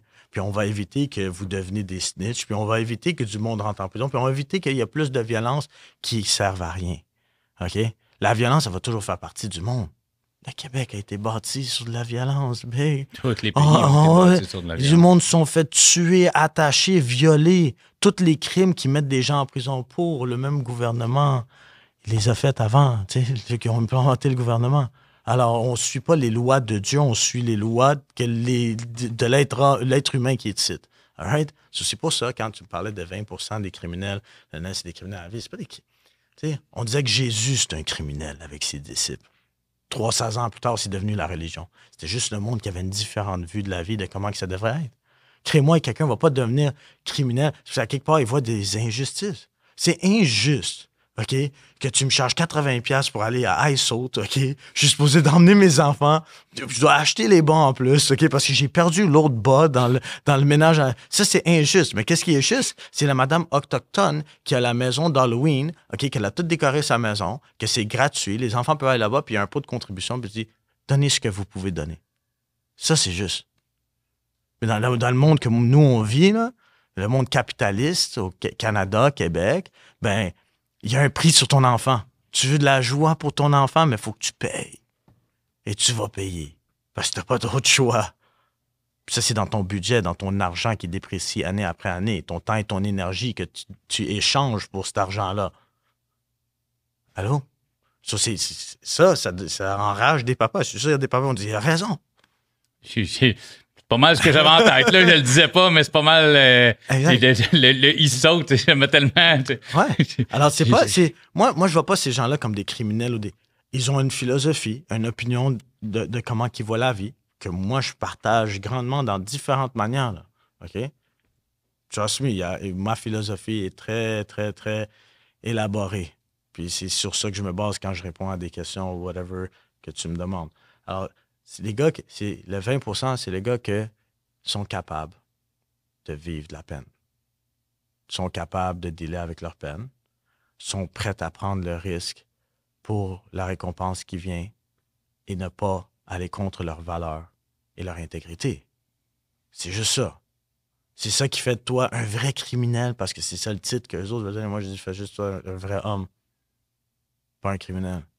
Parce que tu veux pas suivre les lois qu'eux autres ils t'ont imposées, en plus de faire payer des impôts qu'ils font prendre pour mettre tes chums en prison puis les donner de la nourriture de chat quasiment et les enfermer à journée longue sans donner aucun programme. Moi, ça me tente pas de faire partie de ça. Je travaille, là, je reçois un chèque de paye, je dis « Ah, j'ai fait 1500 cette semaine. » Je regarde dans mon compte, j'ai 1042. Je dis « Oh, il est parti où, mon 400 $? » Ah, des impôts. Pourquoi? Oui, c'est où? Ah ben, tu sais, on a un bon système de healthcare. On a des belles routes, on a un beau système de santé au Québec, avec tous les impôts qu'on paye. On est gâtés. Ben ouais, on est gâtés. Arrête de me niaiser, frère. Ma soeur, elle est décédée dans l'hôpital, OK? Pas parce que la raison de pourquoi qu'elle est rentrée. Elle est décédée par le traitement qu'ils lui ont donné parce qu'ils pensaient qu'elle allait mourir par l'affaire pour la raison laquelle elle est rentrée. So, free healthcare doesn't mean the best healthcare. Vraiment pas. Alors, moi, avoir su, pas avoir dépendu de ça, j'aurais calculé d'un jeune âge, hey, faut que je mette de l'argent de côté parce que peut-être un jour, quelqu'un dans ma famille ou moi, je vais être malade puis je vais être capable de me payer les meilleurs soins ou ce que le médecin qui va venir me traiter va se concentrer sur moi et je vais pas être dans un lit, en train d'occuper un lit qui doit changer à chaque semaine dans l'ICU. Ils s'attendent, quand tu vas à l'ICU, c'est une semaine, t'es mort. Ah ouais, on change. Puis à chaque semaine, c'est un différent médecin, comme en prison, un différent sergent qui vient. Écoute, moi, je n'étais pas là la semaine passée. Mais je vais regarder c'est quoi le problème. Je comprends, ça fait 48 jours que vous êtes enfermé. Mais moi, je viens d'arriver. Puis à chaque semaine, 2 semaines, c'est juste pour étirer la balle. Ça, c'est le même système. Alors moi, j'ai vu qu'est-ce qu'ils m'ont fait en prison. À l'hôpital, la même nourriture que je mangeais en prison, à l'hôpital, dans le CHSLD. J'ai dit, c'est quoi ça? C'est ça le système, ça c'est qu'est-ce que je paye. Tu prends mes impôts pour, tu prends mon argent pour ça. Je dis, laisse-moi décider où est-ce que je mets mon argent. Alors, c'est normal que quelqu'un qui se donne corps en main esprit et qui pense pas à cette mentalité-là et qui veut pas être esclave dans ce système, ben il va faire des affaires comme que lui, je vois fit. Tant que tu fais pas mal à quelqu'un, là, d'innocent, là.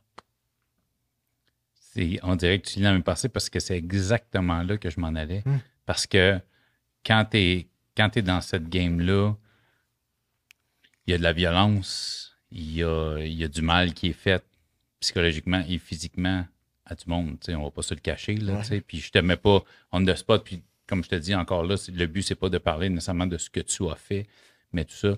Mais tu sais, il y a du dommage collatéral, par exemple. Ouais. Le gars qui se fait tabasser, il rentre chez eux tout pété parce qu'il est dans la game, parce qu'il n'a pas payé ses dettes par X raison. Mais il y a ses enfants le lendemain matin qui vont le voir tout pété, par exemple. Il y a du dommage collatéral.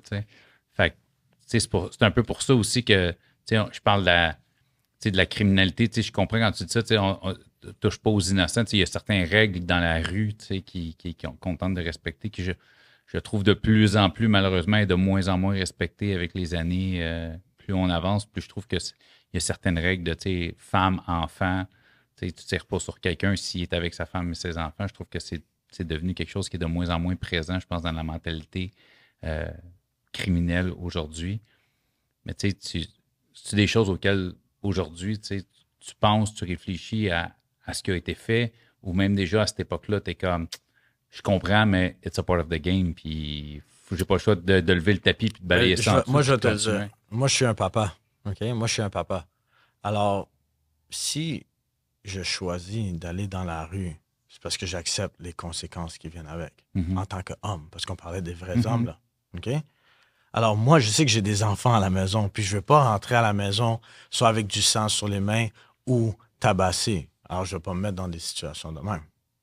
Si je me mets dans une situation de même, c'est de ma faute. Puis moi, si je ne suis pas dans un état que je veux que mes enfants me voient, ils ne vont pas me voir. Puis je vais trouver n'importe quelle excuse possible pour ne pas les faire vivre ce traumatisme-là. Alors, je ne vais pas me mettre dans des situations de même. C'est ça mon job, mon rôle en tant que papa. Un vrai papa, c'est un papa présent. Un papa qui est là tous les jours. Un papa qui... Les enfants, quand t'es pas là, disent « Où est papa? » OK? Si t'es ça comme papa, mais tu vas pas dans la rue, t'as des responsabilités plus grandes que la rue. C'est des êtres humains que t'as décidé d'emmener dans ce monde. Ils n'ont pas demandé de venir. T'as décidé, avec un partner, d'emmener un être humain dans ce monde. Alors, c'est plus à propos de toi, Big. Tu vois? Si tu veux penser à toi, t'aurais dû penser à ça avant d'avoir les enfants. Parce que là, tu dois une vie à cet enfant-là. Alors, si tu veux être selfish, si tu as besoin ou tu sais pas comment, ben, trouve un moyen. Tu sais? Moi, j'ai le groupe de papas, les papas dans la rue, appelez-moi. Ah, je vais vous dire comment on fait pour passer du bon temps avec les kids, puis profiter des moments, puis au lieu de chercher du love et un câlin de quelqu'un, le love et le câlin de ton garçon, de ta petite fille, va valoir 10 millions de fois plus. Il va être plus vrai. C'est sûr que tu vas trouver des vrais frères dans la rue, à travers notre souffrance. Moi, j'ai des gars là, que je sais, on a marché dans les flammes de l'enfer ensemble, là, puis que la journée où ce que l'argent va plus avoir aucune valeur, puis la seule chose qui va avoir de valeur, c'est tes relations, puis ça va être les premières personnes qu'on va se réunir ensemble, puis on sait si je dis ci ou si tu dis ci, c'est ça que c'est. Puis on va aller jusqu'au bout, puis faire face à qu'est-ce qu'on a besoin de faire face, puis on n'a pas peur. Parce qu'on a investi dans nos relations. On a passé à travers des moments difficiles ensemble. Mais tu sais combien d'amis que j'avais, que je pensais que c'était mon frère? Mon frère! Ça a pris des situations fucked up pour voir que, dans le fond, au mieux tard que jamais. Mais tu sais, tu parlais du personnage aussi, parce que c'est des gens avec qui tu es entouré, mais tu n'es jamais vraiment toi quand tu es avec ce monde-là quand même. C'est toujours le personnage qui est là, tu sais. Comme tu sais, les seules personnes qui savent vraiment t'es qui, c'est tes parents, c'est ton noyau familial. Fait que même le monde que tu appelles tes frères ou tout ça, le gars qu'ils connaissent reste quand même le personnage que tu as créé et non vraiment la vraie personne que tu es à l'intérieur, tu sais, Exact. aussi. La meilleure façon d'attirer du monde et pour que le monde... Tu sais, tu me parlais de chef de gang, OK? Mhm. Quand on a formé notre groupe de diplomates, on était tous des égales, là. Il n'y avait pas de chef parce qu'on se voyait comme des égaux. All right? Puis on n'avait pas encore vécu vraiment les vrais hardships, les vraies affaires qui testent à quel point tu es un homme, ton intégrité, ton courage, ta peur. On n'avait pas vécu ça. Comme tous les kids aujourd'hui et les gars qui sont dans la rue, qui font du crime, qui écoutent du rap music, qui s'habillent le costume, qui font le look, qui font tout. Tant que tu t'es pas fait arrêter et rentrer dans une salle d'interrogatoire, fait enlever tout ce que tu as comme vêtements, tout, puis tu t'en vas dans une cellule, puis on dit tu vas pas sortir. Si tu n'as pas passé ce test-là, tu ne sais même pas si cette vie-là est pour toi. Tu es dans ton film. Tu es dans ta santé mentale. Okay? Souvent, il est déjà trop tard parce que là, tu es dans le système. Ouais. Une fois que tu es dans le système... Puis moi, j'en ai vu trop fake it pour quand ils arrivent là, ils passent pas le test. Puis après ça, ils perdent leur vie ou ils perdent quelque chose à cause de cette vie-là. So, si on peut sauver la vie des gens en empêchant les gars qui pensent ou les filles qui pensent que c'est pour eux, mais qu'arrivé au bout, tu vas devenir un snitch, tu vas mettre d'autres gens en prison, puis après ça, toi, tu mets ta vie en danger. C'est qui gagne dans tout ça? C'est le gouvernement. C'est le gouvernement qui gagne. Et on a plus de détenus, on peut mettre plus de subventions pour si on peut prouver, tu vois, à cause de ça, c'est la société toute. C'est rendu des jeunes avec des AK-47. Moi, j'étais ce jeune-là avec l'AK-47. C'est facile de pointer du doigt et dire, ça, c'est le méchant, c'est lui le méchant. Mais quoi, si tu penses que ça fait de vous quelqu'un de bien? Non. Ça veut juste mieux mentir, mieux cacher. Nous autres, on dit la vérité, peu importe. On va dire la vérité comme que ce l'est, parce qu'on la vit, la vérité, dans la rue. On la vit, on le sait, c'est quoi. Alors, à la fin, c'est facile de dire, lui, il est méchant, lui, c'est, mais pourquoi tu te regardes pas dans le miroir et tu dis, qu'est-ce que toi, tu fais pour aider ces jeunes enfants? Quelle est ta contribution à toi pour essayer d'empêcher que des enfants se retrouvent avec des armes à feu? Pourquoi, moi, à 14 ans, j'étais capable d'avoir une arme à feu? On est au Canada, un pays libre. Pourquoi? Hein? Pourquoi? Je l'ai eu. Puis une fois que tu l'as, puis que tu sais comment l'utiliser, mais ça te donne un feeling, un contrôle. Puis tu dis, c'est comme ça qu'il se croit le policier là, quand il essaie de m'arrêter, mais il est fou lui ou quoi? Moi, je veux vraiment tirer, moi. Moi, je veux vraiment le faire. Parce que là, tu tombes dans ce cycle de confrontation, puis de voir l'opposé, puis l'ennemi. De confiance. Ouais, exact. T'as de la confiance aussi. Un morceau d'un shirt, ça donne de la confiance. Ouais, c'est sûr. Salut, Cédric Bergeron, animateur du podcast Au Parloir. Si t'es un fan du podcast, un vrai fan du podcast, t'as déjà entendu les mots « Comparer ma prime ». Comparer ma prime, c'est une compagnie qui a été un des premiers à supporter le podcast, un des premiers commanditaires. Il était là dès le début. C'est un peu grâce à eux autres que j'ai pu garder ce podcast-là en vie. La raison pour laquelle je vous en parle, c'est que j'ai des auditeurs qui ont fait affaire avec eux puis qui m'ont donné un feedback positif. Puis pour les remercier d'avoir été là dès le début avec moi, j'ai décidé de faire une petite vidéo. Comparer ma prime, dans le fond, ils se spécialisent en assurance vie, les aucun cas refusé. Fait que peu importe ton âge, que tu aies 20 ou 75 ans, que tu aies eu une maladie comme un cancer, que tu aies le diabète ou une maladie dégénérative comme la sclérose en plaques, même si tu as un dossier criminel, si tu as déjà été refusé pour de l'assurance vie, comparer ma prime, aucun cas refusé. J'ai vraiment eu du feedback positif de mes auditeurs, c'est pour ça que je vous en parle. Allez les voir si vous en avez besoin. Comparer ma prime. Quand tu cherches à te prouver à toi-même, tu cherches à te prouver à du monde, tu veux juste chercher ça, le problème. As-tu craint pour ta vie? Dans ma vie, comme est-ce que j'ai déjà eu peur pour ma vie? Non, parce que dans ma tête, j'allais mourir ou je finissais en prison. C'était ça que c'était dans mon contrat que j'ai signé avec moi-même. Je dis, moi, je vais être top G.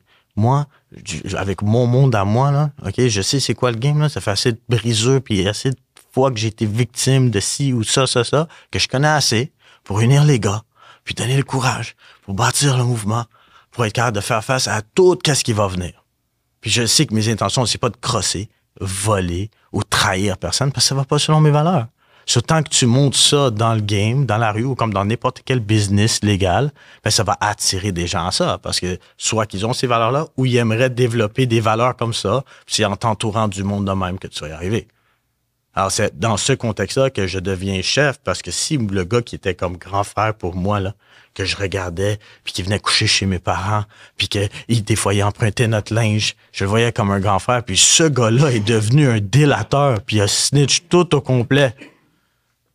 Mais là, je tombe par défaut, le gars qui a fait tous les crimes, le gars c'est lui qui a planifié. Puis là, il compte l'histoire, puis il compte l'histoire, puis il compte l'histoire. Il compte pas la partie où il y avait pas de boxeur, pas de bas, puis il avait besoin que j'en achète, puis qu'il était pas capable d'avoir de blonde, puis il fallait que, il compte pas cette partie-là. C'est ça qui est arrivé. Alors. comment tu réfléchis à ça aujourd'hui quand tu penses à ça, que tu sais, aujourd'hui que tu es un père de famille, tout ça, mais tu sais que tu as un moment de ta vie où je suis prête à mourir every day. Là. Oui. Comment tu peux essayer, justement, tu te dis que tu veux aider les jeunes, mais comment essayer de, tu sais, aujourd'hui, tu sais, mets-toi dans la peau de ce gars-là, là, quand tu as 16, 17, 18, 19, whatever, l'âge que tu avais, là, comment tu vas parler à un jeune qui a la mentalité que toi, tu avais? Parce que si un gars comme toi était venu te parler à cet âge-là, tu l'aurais probablement juste envoyé chier. Là. Non. Non, tu penses pas? Si un gars qui a fait 14 ans de prison pour des tentatives de meurtre, qu'encore aujourd'hui, s'il voudrait, ce gars-là, il pourrait être dans la rue en train de faire plein de brassages, plein de trucs, mais il choisit de pas parce qu'il veut être avec ses kids, à travers sa peine et sa misère. Parce que c'est comme ça que j'ai commencé. J'ai dit, moi, je dois parler de ma peine et ma misère à travers ma peine et ma misère. C'est des choses que j'ai vécues. J'ai des vécus, OK? Petit garçon, j'ai des vécus, frère. Okay? Je dirais pas petit garçon, je dirais frère, même s'il a 14 ans. C'est un frère. Je dis, je l'ai vécu, je sais c'est quoi. Je connais cette rage-là. Puis on peut utiliser cette rage-là d'une différente manière, sans que tu te fasses du mal à toi, sans faire de mal à d'autres gens. Il y a une plus grande cause derrière tout ça. Toi, tu vois le tunnel que tu vois parce que c'est ça ton environnement. Mais c'est beaucoup plus, il y a un plus grand horizon. Je pense que tu aurais été capable de l'écouter.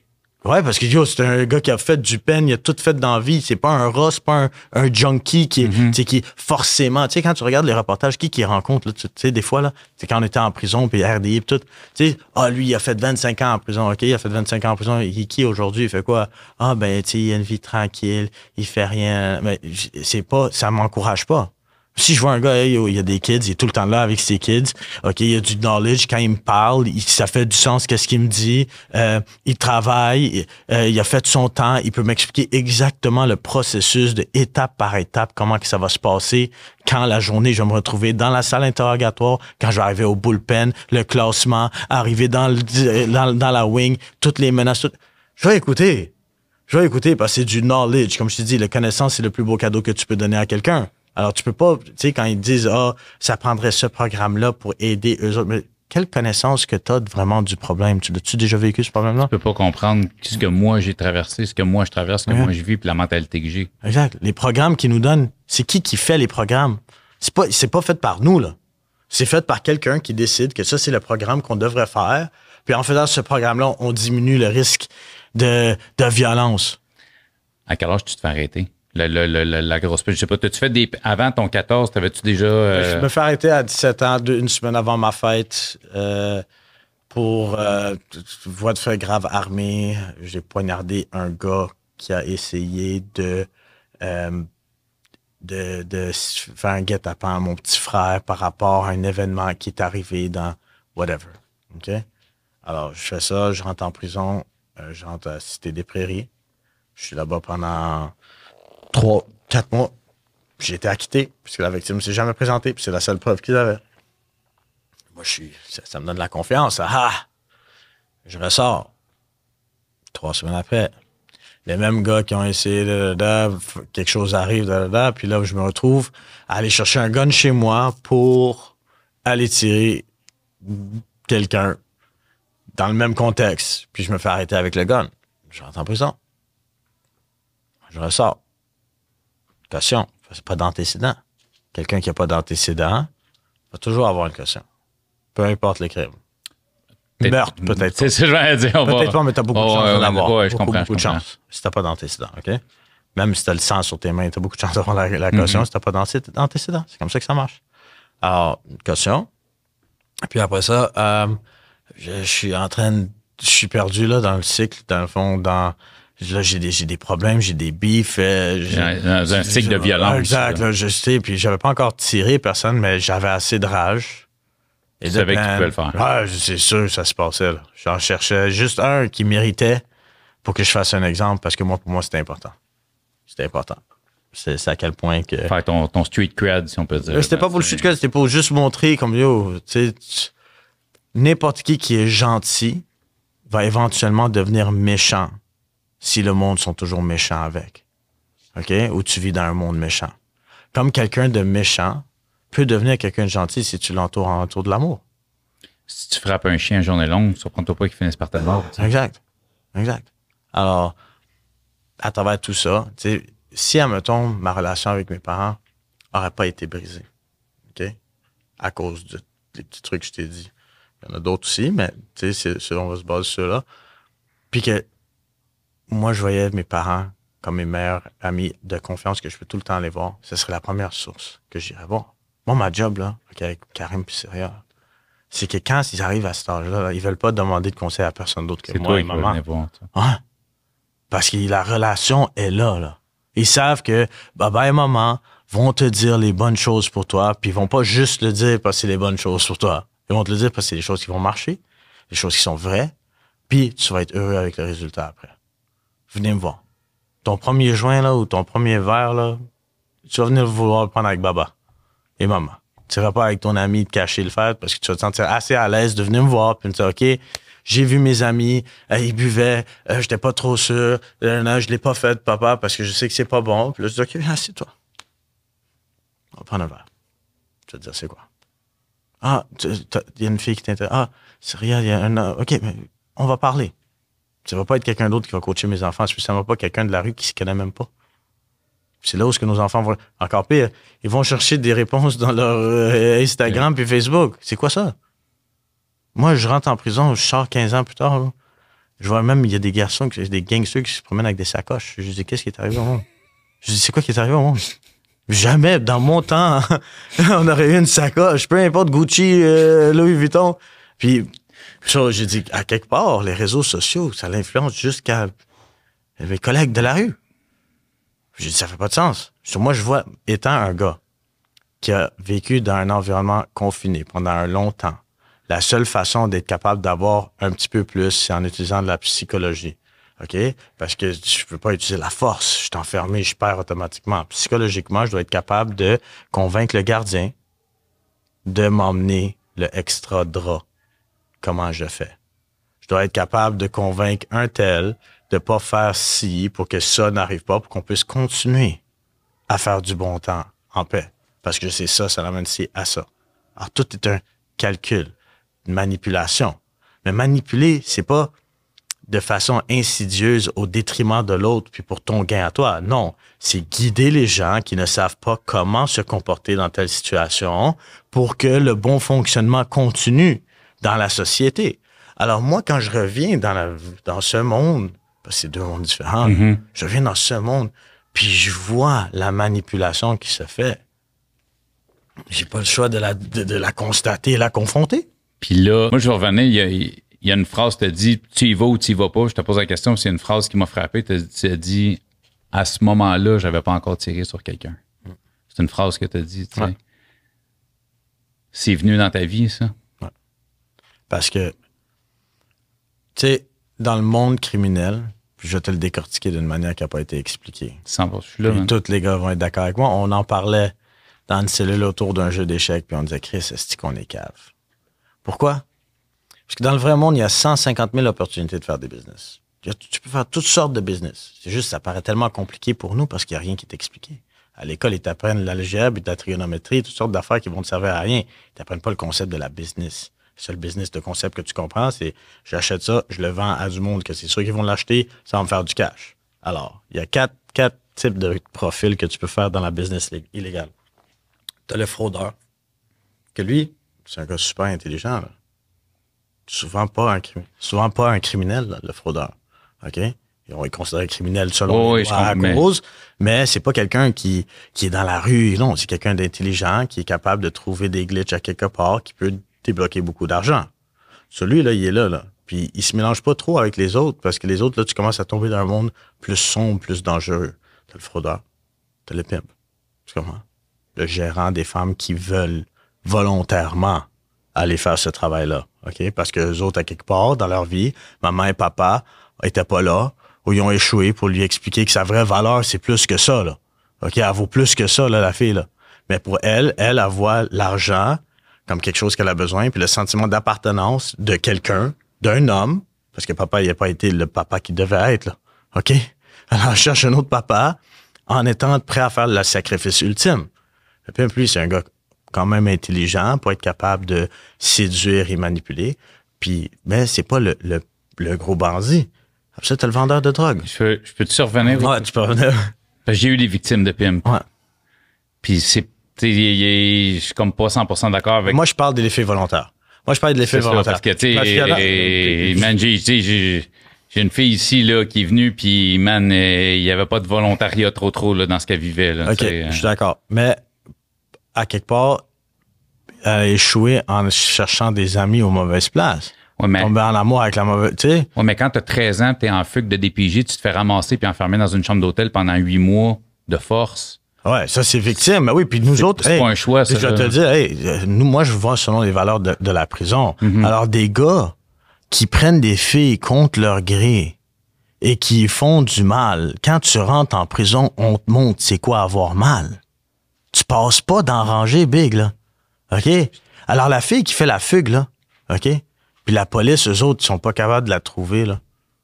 Tu nous appellerais des gars comme nous, là. On trouverait la fille. On la ramènerait à papa. Avant que la police arriverait. C'est drôle que tu dis ça parce que j'en ai une qui est venue ici, puis les personnes qui l'ont sortie de la chambre d'hôtel, c'était des gars de la rue. Là. Exact. C'est pas la police qui vient sortir de Nous, l'hôtel. les vrais hommes, on fait le sacrifice ultime, puis on a de l'intégrité, puis on a des valeurs, ben on va jamais laisser, jamais, dans notre entourage, autour de nous, là, tu peux être mon meilleur chum. Si tu ferais quelque chose contre nos valeurs, c'est toi qui es dans la merde, big. Alors, quand je parle jamais de ceux qui sont forcés. Okay. Mais tu comprends pourquoi je voulais vraiment mettre un peu. Pour moi, c'est vraiment une corde sensible pour moi. Moi, je te dis. Étant papa de 2 petites filles en plus, puis j'ai eu des victimes, puis j'ai entendu ce qu'ils ont vécu. Fait que c'est juste pour moi de mettre juste un point 100%, là-dessus. puis je suis d'accord. Je voulais juste qu'on soit sur la même longueur d'onde. Je voulais pas avoir cette image-là non plus de quelqu'un qui. Ben, c'est un peu pour ça que je l'ai amené, parce que je chantais que c'était pas là, mais je voulais vraiment mettre ces mots-là. Pour moi, c'était important d'en parler. Moi, je peux te le dire aujourd'hui, maintenant, là. C'est papa, maman, que votre fille fugue de chez vous, là. Puis vous le savez qu'elle s'en va quelque part de pas bien avec quelqu'un de pas bon, là. Puis que vous appelez la police, puis la police vient chez vous, prend votre déclaration et dit « Je peux pas rien faire avant 24 heures. » Puis tu dis hey, « Comment ça? » C'est parce que c'est ça notre protocole. On doit attendre 24 heures parce que ça se peut que ta fille, elle a juste fugué parce qu'elle était pas contente avec toi. Mais toi, tu sais que c'est pas ça. Mais tu dois quand même, pendant 24 heures, pas manger, pas dormir, tourner tes pouces, espérer que ta fille revienne. Elle est partie. Mais contrairement, moi, tu t'appellerais, tu disais Yo, ma fille est partie. Puis je peux te donner toutes les informations que j'ai. Check dans on se met là-dessus. Tout de suite, on va trouver la fille, on la ramène à la maison. Puis le gars qui a fait ça, il se fait brasser.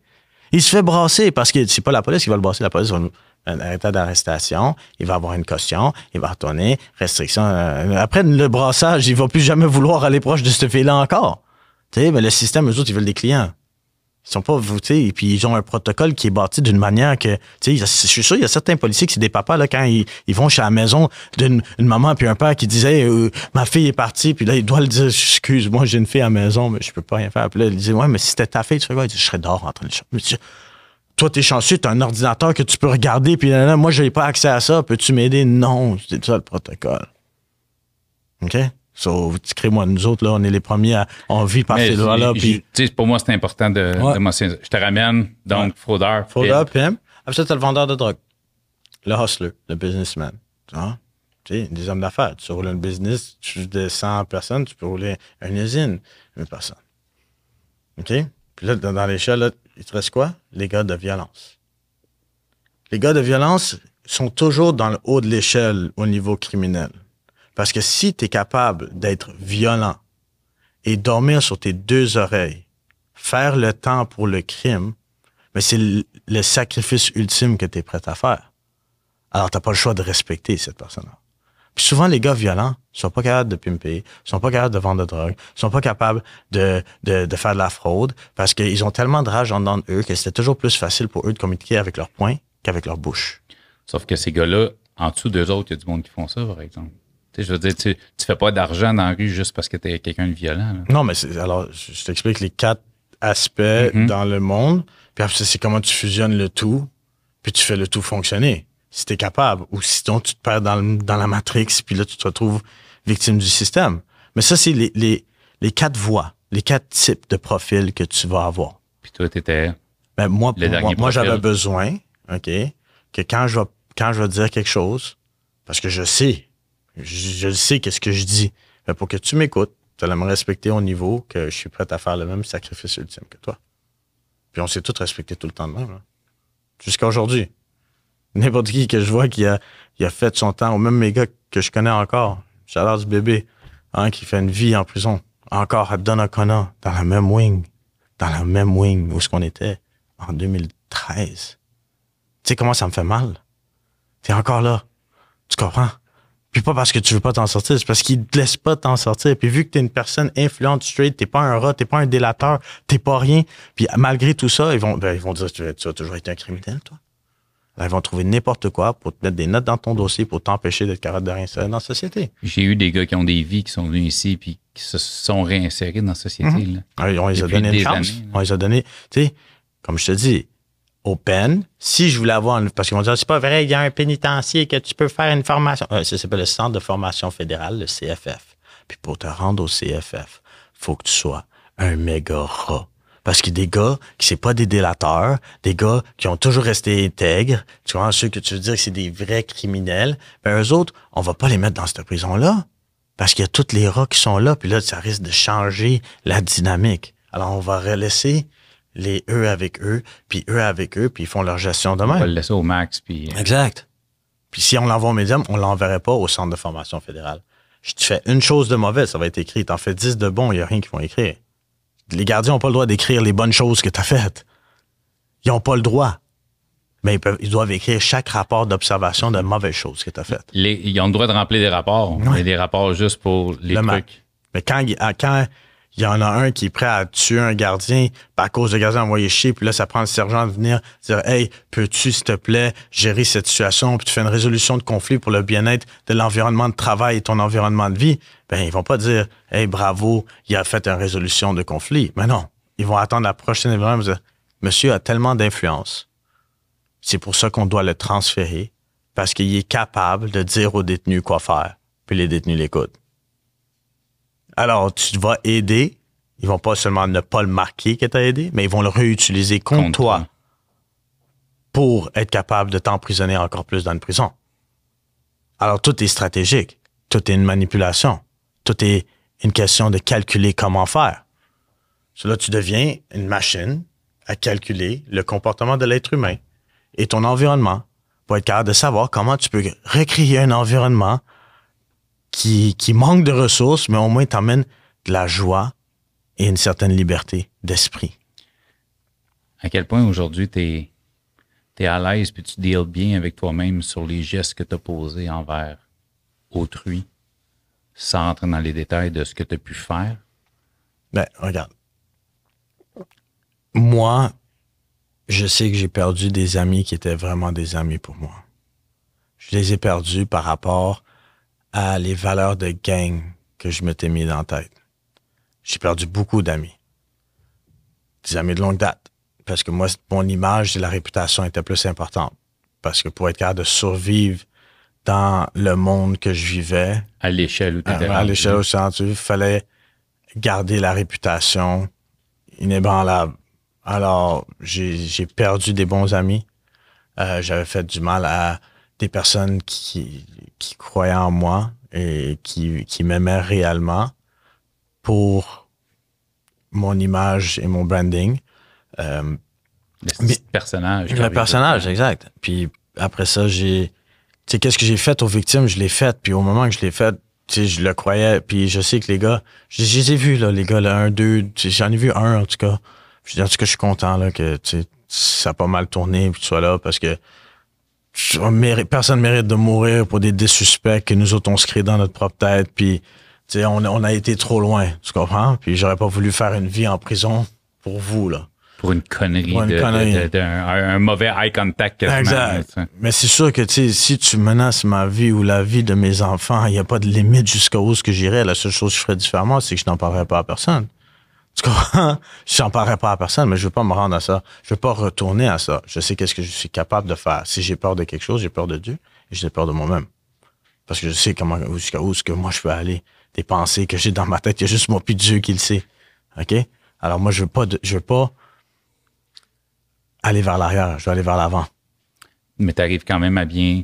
Tu disais tantôt, tu dors mieux, mais tu dors pas nécessairement bien vis-à-vis de ton passé, justement, parce que c'est des choses qui te rattrapent quand tu grandis, quand tu vieillis, quand tu évolues, parce que tu as une beaucoup plus belle mentalité aujourd'hui que tu l'avais à l'époque. Ouais. Malgré qu'il y a sûrement des restes de cette mentalité-là qui restent en toi, comme tu viens de dire. Si tu t'attaques à je sais où je suis capable d'aller, même si tu n'as pas envie d'y aller, tu es conscient t'es conscient un peu de ton pouvoir. C'est la sagesse. Puis tu apprends à savoir, tu sais, comme ils disent aux super-héros, ils disent, tu as un grand pouvoir. Il faut que tu saches comment l'utiliser de la bonne manière. Okay? Puis on a tout ce grand pouvoir-là dans nous, à quelque part, de quelque chose. Puis il faut juste savoir comment l'utiliser. Parce que le même pouvoir qui est très fort, qui peut faire du bien, peut aussi faire du mal. Alors, il faut que tu comprennes comment tu fais le bien et comment tu ne dois pas faire le mal. Qu'est-ce qui est bien et qu'est-ce qui est mal. Puis c'est pas compliqué, là. C'est pas plus compliqué que ne fais pas à l'autre. Qu'est-ce que tu voudrais pas que l'autre te fasse? Traite l'autre comme que tu te traiterais toi-même. Point. Si le monde était capable de vivre comme ça, on n'en aurait pas de problème. Mais c'est pas le cas. Malheureusement.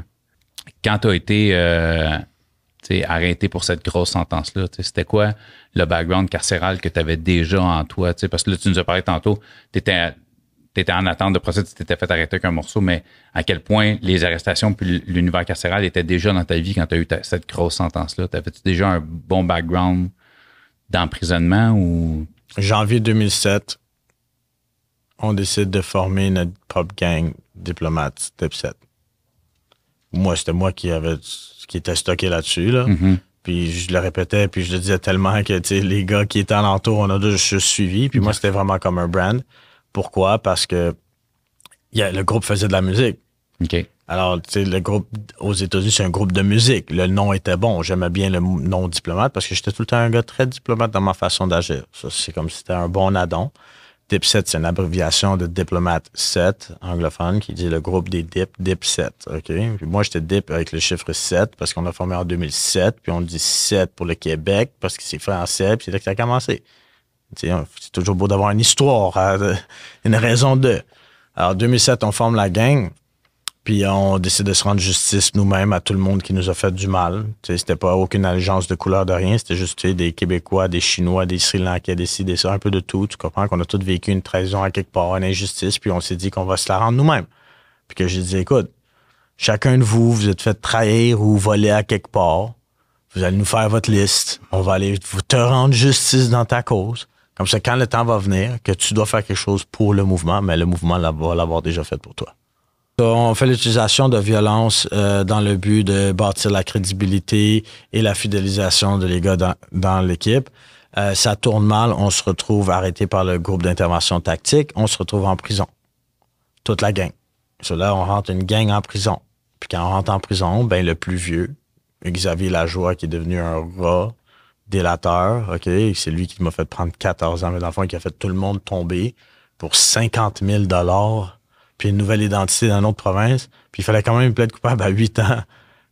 Ça, il a pris 8 ans, 50 000 $, OK? Puis il a vendu tout le monde qui était là pour lui, qui l'aimait. Tout le monde, OK? C'est pour ça, ce gars-là, quand il était petit, à l'âge de 12-13 ans, s'il y avait un gars comme moi qui pouvait venir dire « Hey, petit Xavier, va pas dans cette direction-là.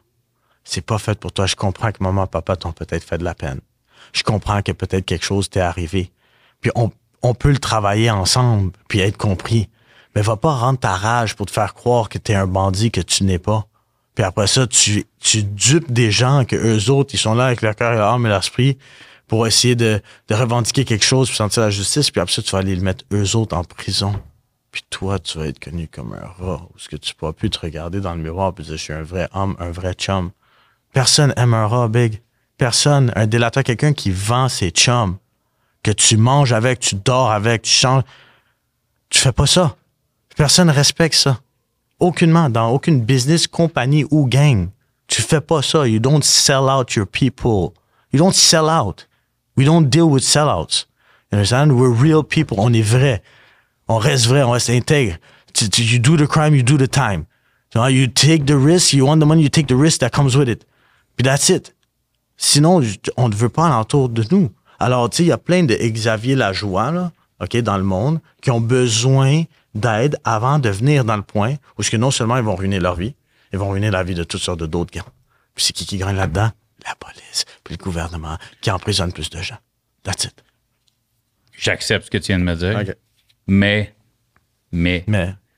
si c'était pas cette personne-là, serais-tu en avant de moi aujourd'hui? Tu comprends-tu l'angle que j'amène? C'est que oui, je comprends tout ça, mais c'est cette arrestation-là qui a fait que tu as pris ce temps-là, qui a fait qu'aujourd'hui, tu es un papa et tu es capable d'être en avant de moi puis que tu n'es pas entre quatre planches ou que tu n'es pas sentence vie, mettons. Ouais, ça, mais... Pas, je te dis pas de dire merci, là, je comprends. Non, pas... Mais tu comprends-tu Non, merci. même... Non, Xavier, merci. Non. Merci, Xavier, pour de vrai. Merci, parce que tu m'as appris une leçon de vie qui va servir grandement à empêcher d'autres gens à vivre ça. Puis je souhaite que tu es capable de dormir sur tes deux oreilles. Puis si tu veux me parler, tu peux m'appeler. Je vais te parler. OK, c'est correct. C'est correct. Je sais que c'était difficile pour toi. Je sais que c'était difficile. On l'a tous vécu, la peine et la misère. T'as fait l'ultime erreur. All right, fine, whatever. Je te demande pas de rendez-vous, je veux pas te voir. Non, on peut juste parler si tu veux parler. Libère-toi de la prison que tu t'es mise dans la vie. Beaucoup de respect pour ce que tu viens de dire. Sincèrement, si ce que tu viens de dire est vraiment sincère et honnête, j'ai un gros respect. Ben oui, c'est vrai. Libère-toi, frère. Rappelle-moi. Parfait. Appelle-moi si t'es capable. Je sais que t'as pas de couilles, là. Je sais ton affaire. Il fallait que le pot arrive. Il fallait que le pot arrive. Mais c'est correct. Puis, les charges que tu as eues? C'était, au début, quand on est rentré, c'était enlèvement, séquestration avec arme à feu. On en arrive tout au provincial ensemble. Xavier Lajoie, grand frère, OG, whatever. Il dit, moi, je veux pas rester au provincial, moi, je vais aller au PEN. Puis quand t'as jamais été au PEN, puis t'es un gars au PEN en voulant dire pénitentiaire fédéral, là, parce qu'on savait qu'on allait avoir une sentence fédérale. Donc, quand il a décidé d'aller au PEN, ben nous autres, on a tous vu ça comme, wow, OK, il est courageux, il va aller au PEN tout seul. Nous autres, on reste là en gang, avec, tu sais, Rivière-des-Prairies provinciale, il y a encore moins que rien. C'est comme Bordeaux, là. Tu vis avec les rats puis les coquerelles qui rentrent dans ta cellule. J'ai une usine en dessous de la prison qui vivent là. Mais au PEN, tu sais, t'as accès à plus de bien-être, de choses. On a parlé beaucoup des différences entre le provincial et le fédéral ici. Ouais, c'est jour et nuit. C'est jour et nuit. La seule chose qui est pareille, c'est les barreaux puis ils te comptent. Mais il part au PEN, nous autres, on reste sur le provincial. Puis on connaît pas son passage au PEN. Parce que nous, on est encore 20 ans, on connaît pas personne dans le pénitencier. On est nouveau dans le monde criminel. On arrive dans des wing gangs de rue, on vient de l'ouest de l'île, on est dans le wing, le monde, tu sors d'où, t'es qui, toi? Puis là, tu dis ton nom, puis ils n'ont aucune idée t'es qui. Là, tu dois faire un nom. Parce que là, tu viens de rentrer dans une place que le monde ils sentent, là, ils veulent sentir ta peur ou ta vulnérabilité pour essayer d'en profiter. C'est ce que tu fais de l'homme quand tu l'embarres, tu l'enfermes, tu lui donnes aucune façon de se divertir ou de se changer d'idée. Il devient quoi? Il devient comme un animal. Puis là, on cherche juste la peur ou l'instabilité à quelque part pour voir comment on peut montrer, hey, tu mérites pas d'être ici avec nous, t'es pas fait comme nous. Mais c'est santé mentale. Pourquoi tu veux faire un être humain vivre de même puis devenir de même? Donne-y des livres, donne-y des programmes, donne-y quelque chose. Il t'en une canne de conserve pendant les 3 prochaines années. Tu veux le garder là juste à faire ça? Parce que tu veux qu'il y ait encore de violence pour que tu justifies de pourquoi qu'on a besoin de plus d'argent pour des gardiens ici? Hey, on a un des plus hauts taux récidivisme quand ça vient au milieu carcéral dans le monde. Norvège puis Suède, là, ils ont les mêmes hivers que nous. OK? Ils ont plus de monde que nous, mais leur taux de récidivisme est 10 millions de fois plus petit que nous. Parce que le monde rentre en prison pour des erreurs qu'ils ont faites ou pour une vision qu'ils avaient qui était erronée, puis on les a montré quelque chose d'autre. Nous autres, on rentre en prison, qu'est-ce qu'on voit? On voit l'injustice des palais de justice, l'abus qu'ils font sur l'être humain. Hey, les choses qu'ils nous faisaient, là, tu ferais ça à ton chien tiré en prison. OK? Enfermer quelqu'un dans sa salle de bain à plus 40 degrés, tu gardes la lumière allumée qui dégage de la chaleur pour empêcher le gars qui puisse dormir. OK? Tu le gardes là-dedans pendant 1 semaine, pas parce qu'il a fait quelque chose de mal, mais parce que vous êtes en manque de personnel. OK? Tu lui emmènes pas de livres, pas d'eau, puis il reste dans sa cellule, il sort 1 heure par jour, c'est si vous lui donnez. Tu fais ça à ton chien, là. Laisse ton chien dans ta salle de bain, là, pendant 3 jours. Laisse ton chien japper, cogner dans la porte. Ils vont venir, ils vont te mettre en prison. Ils disent, hey, cruauté envers les animaux. Mais ça, c'est ce qu'ils font aux êtres humains. Les gars sont, maintenant, les gars dans la wing, à Bordeaux, sont en confinement. Comme à RDP. Puis pas à cause de la COVID, à cause de la raison qu'ils ont décidé de donner. Puis il n'y a pas personne qui va enquêter là-dessus. Il n'y a pas personne qui va parler de ça. Non, c'est des méchants. C'est des criminels. Ils méritent ça. Non. Puis je te pardonne, madame, pour penser ça, parce que c'est ça qu'est-ce qu'on t'a endoctriné. Qu'est-ce qu'on t'a montré? Parce qu'il faut qu'on te montre un ennemi pour que tu vois nous comme votre sauveur. Mais ce gars-là, là, c'est l'enfant de quelqu'un, OK? Puis il avait besoin de l'aide, puis il a fait une erreur, puis il s'est retrouvé là-bas. Puis on l'a pas donné plus d'aide à arriver là-bas. OK? Tu sais combien de gars que j'ai vu qui souffraient de santé mentale, qui faisaient juste bourrer plus de médications, qui sont pendus après, dans le trou à côté de moi? Il n'y avait pas d'affaire là. Il n'y avait pas d'affaire là. Pauvre gars. Sa maman est en train de pleurer. Elle demande qu'est-ce qui se passe à mon fils. Ils lui disent rien. On peut pas partager cette information-là avec toi. Madame. What? Ça, c'est ton système carcéral. Ça, c'est ta réhabilitation. Ça, c'est comment que vous autres, vous allez nous aider à sortir de tout ça puis se faire une vie. Tu vas aller voir ce qui se passe encore. Hey man, c'est rushant aujourd'hui. Là. J'ai jamais vécu ça à ce point-là. Là. C'est correct. C'est Dieu qui nous donne des pauses pour penser. C'est ça que c'est.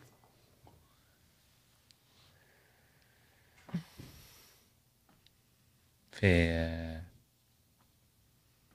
une heure, un petit peu plus qu'une heure et demie. T'auras pas Ça assez. passe vite, Ouais, t'auras pas assez là avec moi. Non, mais tu sais, je veux. Là où on va s'en aller, ça va être justement. Moi, tu sais, là, je suis curieux de voir, tu sais, une fois que t'es enfermé, là, il y a eu, à cause du délateur, il y a eu des accusations qui se sont rajoutées. Ouais. C'est là que tu as eu cette peine-là. Moi, ce que je veux, c'est à partir de quand le switch est fait. C'est là qu'on va aller. Le switch que je suis devenu chef? Non, que dans ma tête, je sentais que tu es devenu l'homme que j'ai en avant de moi. C'est là qu'on va aller. Puis ça va, on va pas mal. De là, on va se rendre à aujourd'hui, puis on va. Parce que ça sert à rien de faire d'en fait 3 heures, parce que je veux que le monde t'écoute. Ouais, si on va trop loin. Exact. La manée, le monde va, tu sais. J'allais te le dire dès le début, t'as passé dans 2 heures pour que je te comprenne. Non, mais c'est normal, mais tu sais, faut, à manée, c'est ça, faut. Choisir qu'est-ce que le message qu'on veut passer, puis mettre l'emphase là-dessus pour avoir l'impact qu'on veut. C'est juste ça. Moi, je suis là pour faire un impact positif, puis faire quelque chose de plus grand de qu'est-ce que j'ai fait avant. Devenir chef de gang, puis contrôler si je l'ai fait. C'est un exploit arrivé, c'est pas. Mais c'est pas un c'est ça. C'est pas assez satisfaisant. Tu vois qu'on n'a pas, mais tu vois qu'on n'a pas, j'ai pas surfé là-dessus pendant, tu sais, 3 heures. T'es-tu encore là-bas? Ouais, mais je pense qu'il y a juste différents locales du monde qui rentre qui ça. Fait que, je suis sorti de quelques personnes. Non, c'est ça, c'est juste, c'est ça. Pas... Non, c'est que, gars, ça va être ça.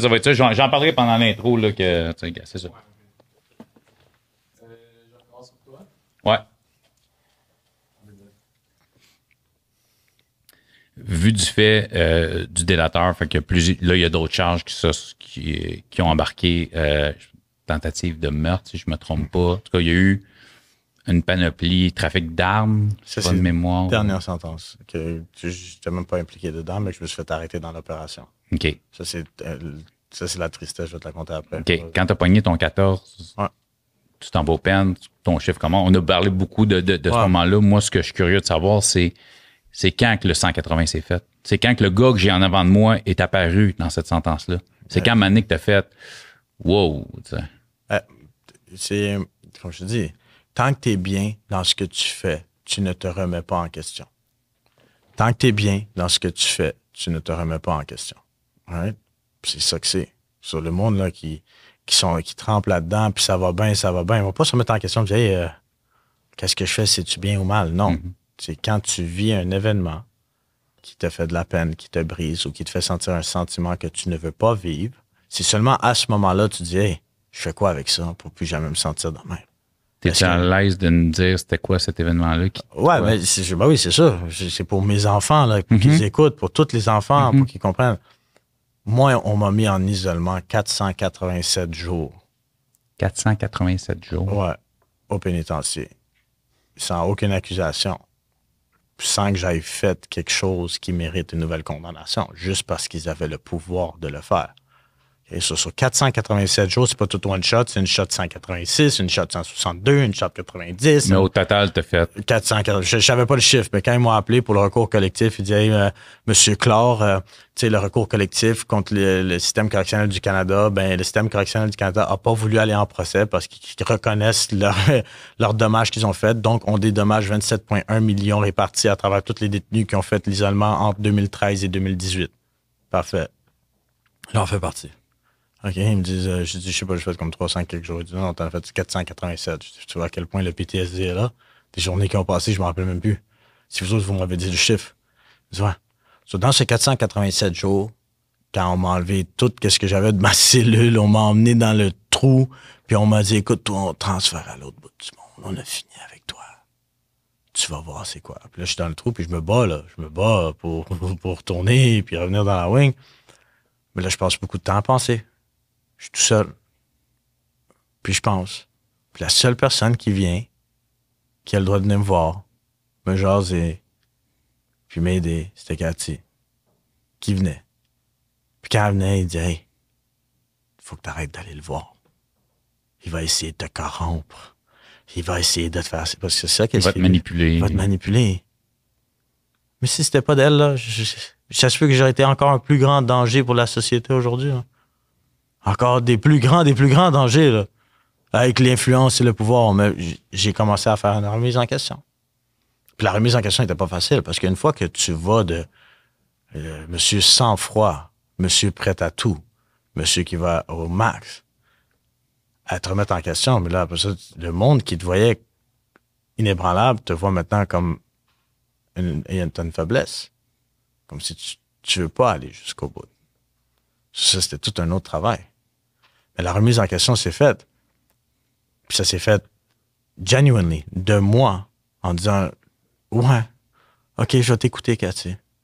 Je vais essayer qu'est-ce que tu me dis. Voir si ça va donner quelque chose.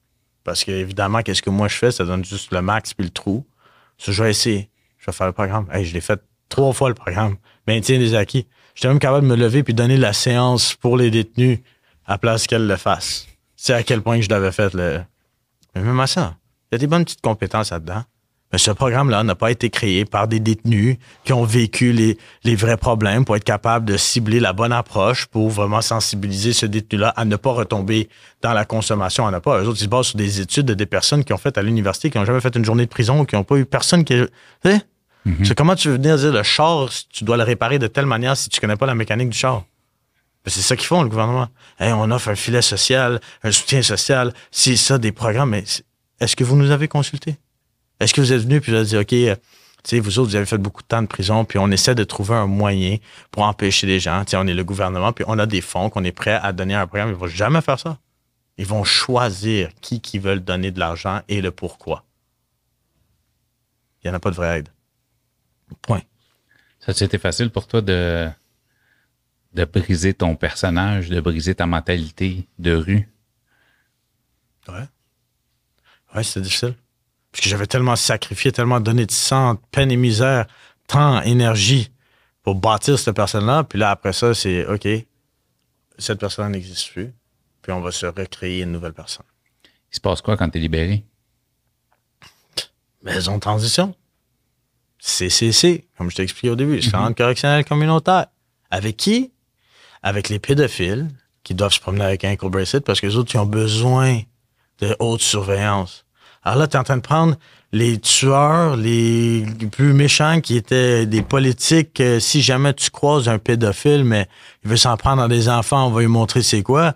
Puis là, tu crises dans la même maison avec ces gens-là pour le tester. Puis tu dis, hey, t'as pas le choix de t'habituer. C'est ça la société que tu vas vivre dedans. Ouais, c'était de pédophile, moi je vais vivre là-dedans. OK, ouais. Merci, j'adore votre pensée. Puis tu arrives en transition. Puis moi, avant de sortir, ils m'ont dit, il y a 5 CCC au Québec. Il y en a 5. Il y en a 3 qui sont à Montréal, puis toi, c'est sûr qu'on t'envoie pas à Montréal. Alors, tu vas pas voir ta famille, tu vas pas voir rien. Avant même de sortir, ils te préparent à te rentrer. Ils te découragent les gens en partant. Point. Alors, finalement, je décide, OK, c'est soit Granby au Québec, c'est soit Granby au Québec, on va à Québec. Je vais en transition à Québec. J'entends en transition. Mon agent de libération. Je le pardonne. lui aussi, il avait des problèmes de santé mentale par rapport aux événements qu'il a vécu dans sa vie, qui a fait de lui le personnage. On name droppera. Non, j'ai pas dit non. Juste pas de nom. Je donne juste le nom des bons. Les noms des mauvais, je ne vais pas rien dire. Il va se reconnaître en écoutant. Parfait. Il va très bien. Je voulais juste être sûr. On a déjà fait de montage à faire dans cet épisode-là. C'est pour ça que j'y ai dit. J'ai dit, regarde, moi, j'en veux pas, mais il avait véhiculé. En arrivant, à la place, je me disais, salut Joe. Je sais que tu as vécu beaucoup de choses, puis t'es à ton règne à un certain point, puis t'es un gars très intelligent. Je vais te donner une chance, fuck-moi pas, mais j'étais à l'œil. Alright? Alors bullshit-moi pas, puis on va y aller straight man to man. À la place de ça, c'est des gars comme toi, on serre la vis. Tu vas commencer au bas de l'échelle. Tu vas aller faire de la vaisselle en c'est le gars, tu nous parlais tantôt. Ouais. J'en revenais pas. J'en revenais pas. Je te jure, des fois, il m'appelait juste pour me stresser. Présente-toi au bureau tout de suite. Puis là, dans ma tête, je suis comme, oh my God, je m'en vais en prison. Parce que c'est ça que c'est. Présente-toi au bureau tout de suite. Il faut remonter. Il y a quelque chose. Si tu y vas pas, il teste. S'il va-tu venir? S'il vient pas, il y a de quoi se cacher. Là. J'arrive là-bas, il arrive dans le bureau, il me dit, ça va bien? Je dis, ouais. Il dit, t'as-tu vu les nouvelles hier? Je dis quoi, Pat Charity s'est fait échanger les Canadiens? Parce que c'est les seules nouvelles que j'écoute. Il dit, non. T'as les gars de la mafia qui sont rendus ici à Québec. Puis toi, t'étais proche avec la mafia. Je dis, s'il te plaît, man, arrête. T'es dans ton film, arrête. Il dit, je te le dis. Là, c'est rendu, ils mettent des poches de farine devant les pizzerias, là, pour intimider des gens. Puis si j'apprends ton rapport là-dedans, je dis, moi, j'avais une pizzeria, OK? Parce qu'il y avait un article qui est sorti que Del Basso était rendu à Québec, puis il faisait de l'extorsion dans des pizzerias. OK. Un article de journal, pas rapport, moi, j'aurais même pas regardé, je m'en calisse, comment on le sait, qui ce gars-là était en prison, puis tout, là, ça. En tout cas, longue histoire. Il me dit ça, je dis, big, je dis, moi, mon père avait une pizzeria. Si quelqu'un viendrait mettre une poche de farine devant sa pizzeria, c'est moi qui irais défendre la pizzeria de mon père. Je vais pas être le gars qui va faire quelque chose que je voudrais pas qu'on fasse à mon père. T'as-tu compris? Je voulais juste être sûr. Mais il m'a quand même fait vivre un stress. Selon sa santé mentale, il voulait faire son scénario. Parce qu'il s'amusait. Ouais, il s'amusait. Son show un peu, ouais. Son personnage. Son personnage. Alors, t'arrives là, puis la personne qui est responsable de ta liberté, de ta réinsertion, est dans son personnage. T'as-tu réussi à faire one shot ta transition? Non, pas avec lui. C'est pour ça que j'ai dit merci, Julie. Puis la seule façon que j'ai eu Julie, parce que t'as pas le droit de demander de changer d'agent de libération, oublie ça. Tu dois t'habituer à te conformer à l'agent. À moins que tes droits fondamentaux sont brisés. Puis c'est ça que je me suis basé après la deuxième fois qu'il a essayé de me renvoyer en prison. 2 fois, il m'a remonté, puis 2 fois, la Commission de libération conditionnelle a décidé que je n'ai pas commis aucun délit qui augmentait le risque pour la société d'assumer. Mais il m'a quand même fait vivre 98 puis 112 jours en prison, puis l'inquiétude de pas être capable de revoir mes kids, puis tout le stress, je l'ai vécu. Puis quand tu te fais remonter, là, t'as pas le droit de faire rentrer des faits personnels. Alors, tu restes dans ton carcan, big. Puis tu dois ask des hand-me-downs de les amis ou reporter le linge que t'as laissé à des gars en prison quand tu t'es libéré. Hey, redonne-moi mon jogging, s'il te plaît, je vais l'avoir besoin. OK? So, il te fait quand même vivre ça. Il fait quand même toute la famille vivre ça. Puis après, c'est la commission de libération décide de me laisser sortir. Puis la deuxième fois, je dis, écoute, moi, ça me prend un agent de libération qui parle anglais. Parce que mes parents font partie de ma réinsertion, puis lui, il parle pas anglais. Alors, il peut pas parler avec mes parents. Ça marche pas. Ils m'ont dit, OK, parfait. On change d'agent de libération. Julie François a été envoyée par Dieu. Elle est arrivée. Elle avait plein de... C'est sûr, elle avait de la pression. T'as un gros caseload que toi, tu prends responsabilité de. Puis elle doit respecter son collègue à un certain point parce que sinon, elle doit vivre avec lui à tous les jours. Tu sais, c'est ça que c'est, le monde qu'on vit dedans, là, avec des masques, puis des images, puis personne n'est vraiment vrai, là. Alors, Julie François est venue. Elle m'a donné ma chance. Elle m'a laissé aller trouver un job où ce que je voulais. Moi, j'étais un gars qui abandonne pas au premier coup. J'ai appliqué 5, 6, 7, 8, 9 fois aux mêmes places. Il y a une place qui m'a engagé. Compagnie de téléphone. Je dirais pas le nom non plus. OK? Je vends des téléphones. Puis j'en vends des téléphones en tabarnak. Puis de façon legit, là. Il n'y a pas de... Ouais. Il y a pas de crosse, là. Explique-moi la formule. Explique-moi-les. Puis je vais l'appliquer. C'est top vendeur. Promotion... Puis arrivé à ma promotion, ce qui m'engage, parce que mon gérant était au courant, j'avais un agent de libération. Parce que la loi, leur politique interne, c'est ton employeur doit savoir que tu es un agent de libération. Effectivement. So, Parce qu'il peut se pointer à ta job n'importe quand. ouais. Alors, mon gérant était bien correct avec ça. Puis mon agent pouvait l'appeler n'importe quand, j'étais tout le temps au travail. Tant qu'à être dehors, je suis allé travailler. Tant qu'être dans la maison de transition, tourner les pouces avec des gens que tu n'as pas nécessairement envie d'être. Exactement. Puis là, quand ils m'ont rendu gérant, ils voulaient me faire gérant d'un magasin de téléphone. Fine. J'ai un nouveau boss qui est le directeur des ventes régionales qui vient, qui me parle. Puis je lui dis, hey. Puis je l'avais dit à la femme des ressources humaines. Je dis, écoute, moi, j'ai des délits que j'ai commis il y a 10 ans. OK? Ils sont non liés à la job postulée. Ça veut dire, moi, dans mon dossier criminel, je n'ai pas de fraude, je n'ai pas de vol, je n'ai pas d'agression. J'ai rien contre des citoyens, j'ai rien de vol, j'ai aucune fraude, rien, là. J'ai juste de la violence. OK? C'est pas juste, mais c'était... Tu sais qu'est-ce que je veux dire. OK? Alors, elle me dit, OK, c'est quoi, t'as battu quelqu'un au bar? Puis je voulais pas aller trop dans les détails, mais je dis, regarde, c'est arrivé jusqu'au point de l'utilisation d'une arme à feu. Personne n'est mort. J'étais jeune. C'était dans le monde des gangs. Aujourd'hui, je suis rendu ailleurs. Je vais avoir un enfant. Puis je vais avoir un job, quelque chose qui était quand même valorisant. Puis elle m'a laissé, elle m'a compris. Elle était correcte. Elle a fait sa job. Tu faisais des bons chiffres. Fait que les chiffres étaient bons. Tu sais. Ouais, alors personne ne regardait rien. Puis jusqu'à temps que le DSM m'a dit, OK, t'as un agent de libération. T'étais en prison? Je dis, ouais. Puis tu viens de sortir récemment? Je dis, ouais. Tu m'as dit quelque chose, t'as fait il y a 10 ans, ça veut dire que t'as fait comme 10 ans de prison. Je dis, ouais, à peu près, ouais.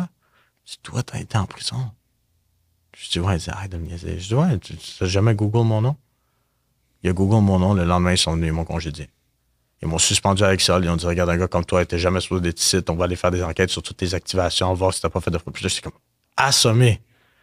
Je dis, yo, j'étais top vendeur, tu me donnais une promotion hier, aujourd'hui, tu veux me congédier pour quelque chose que j'ai déjà payé pour, là.